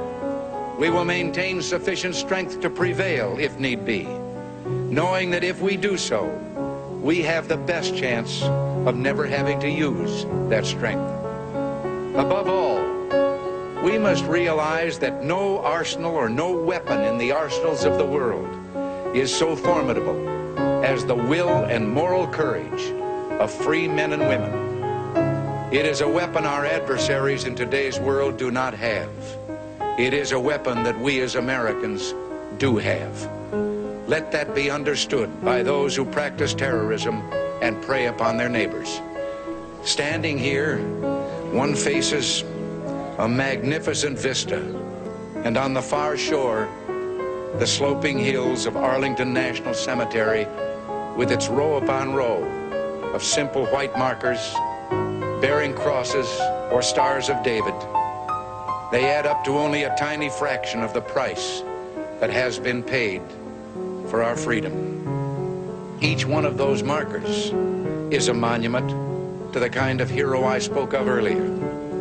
Their lives ended in places called Belleau Wood, the Argonne, Omaha Beach, Salerno, and halfway around the world on Guadalcanal, Tarawa, Pork Chop Hill, the Chosin Reservoir, and in 100 rice paddies and jungles of a place called Vietnam. Under one such marker lies a young man, Martin Treptow, who left his job in a small-town barber shop in 1917 to go to France. There on the Western Front, he was killed trying to carry a message between battalions under heavy artillery fire. We're told that on his body was found a diary. On the flyleaf, under the heading, "My Pledge," he had written these words: "America must win this war. Therefore I will work, I will save, I will sacrifice, I will endure.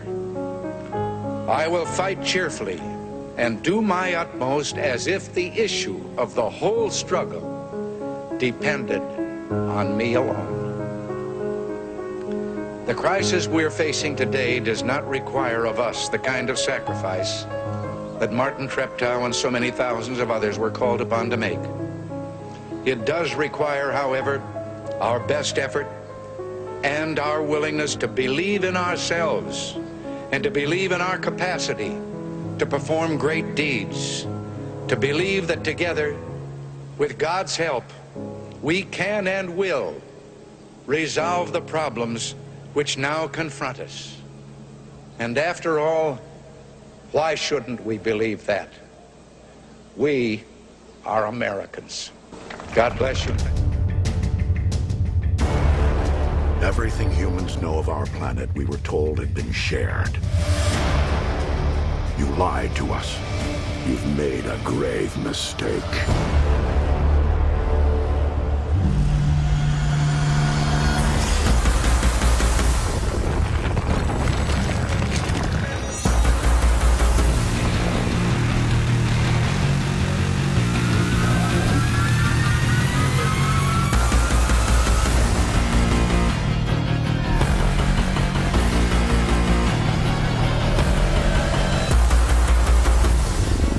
Years from now, they're gonna ask, where were you when they took over the planet?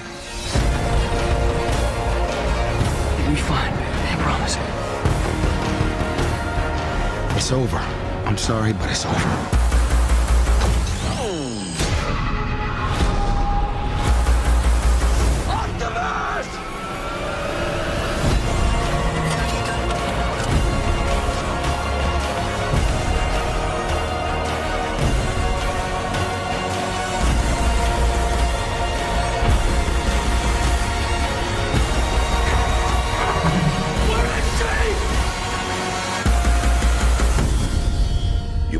Your faith in us, but never in yourselves. From here, the fight will be your own.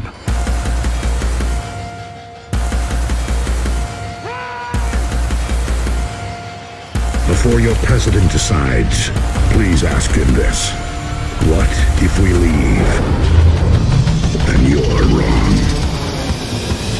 Freedom is the right of all sentient beings.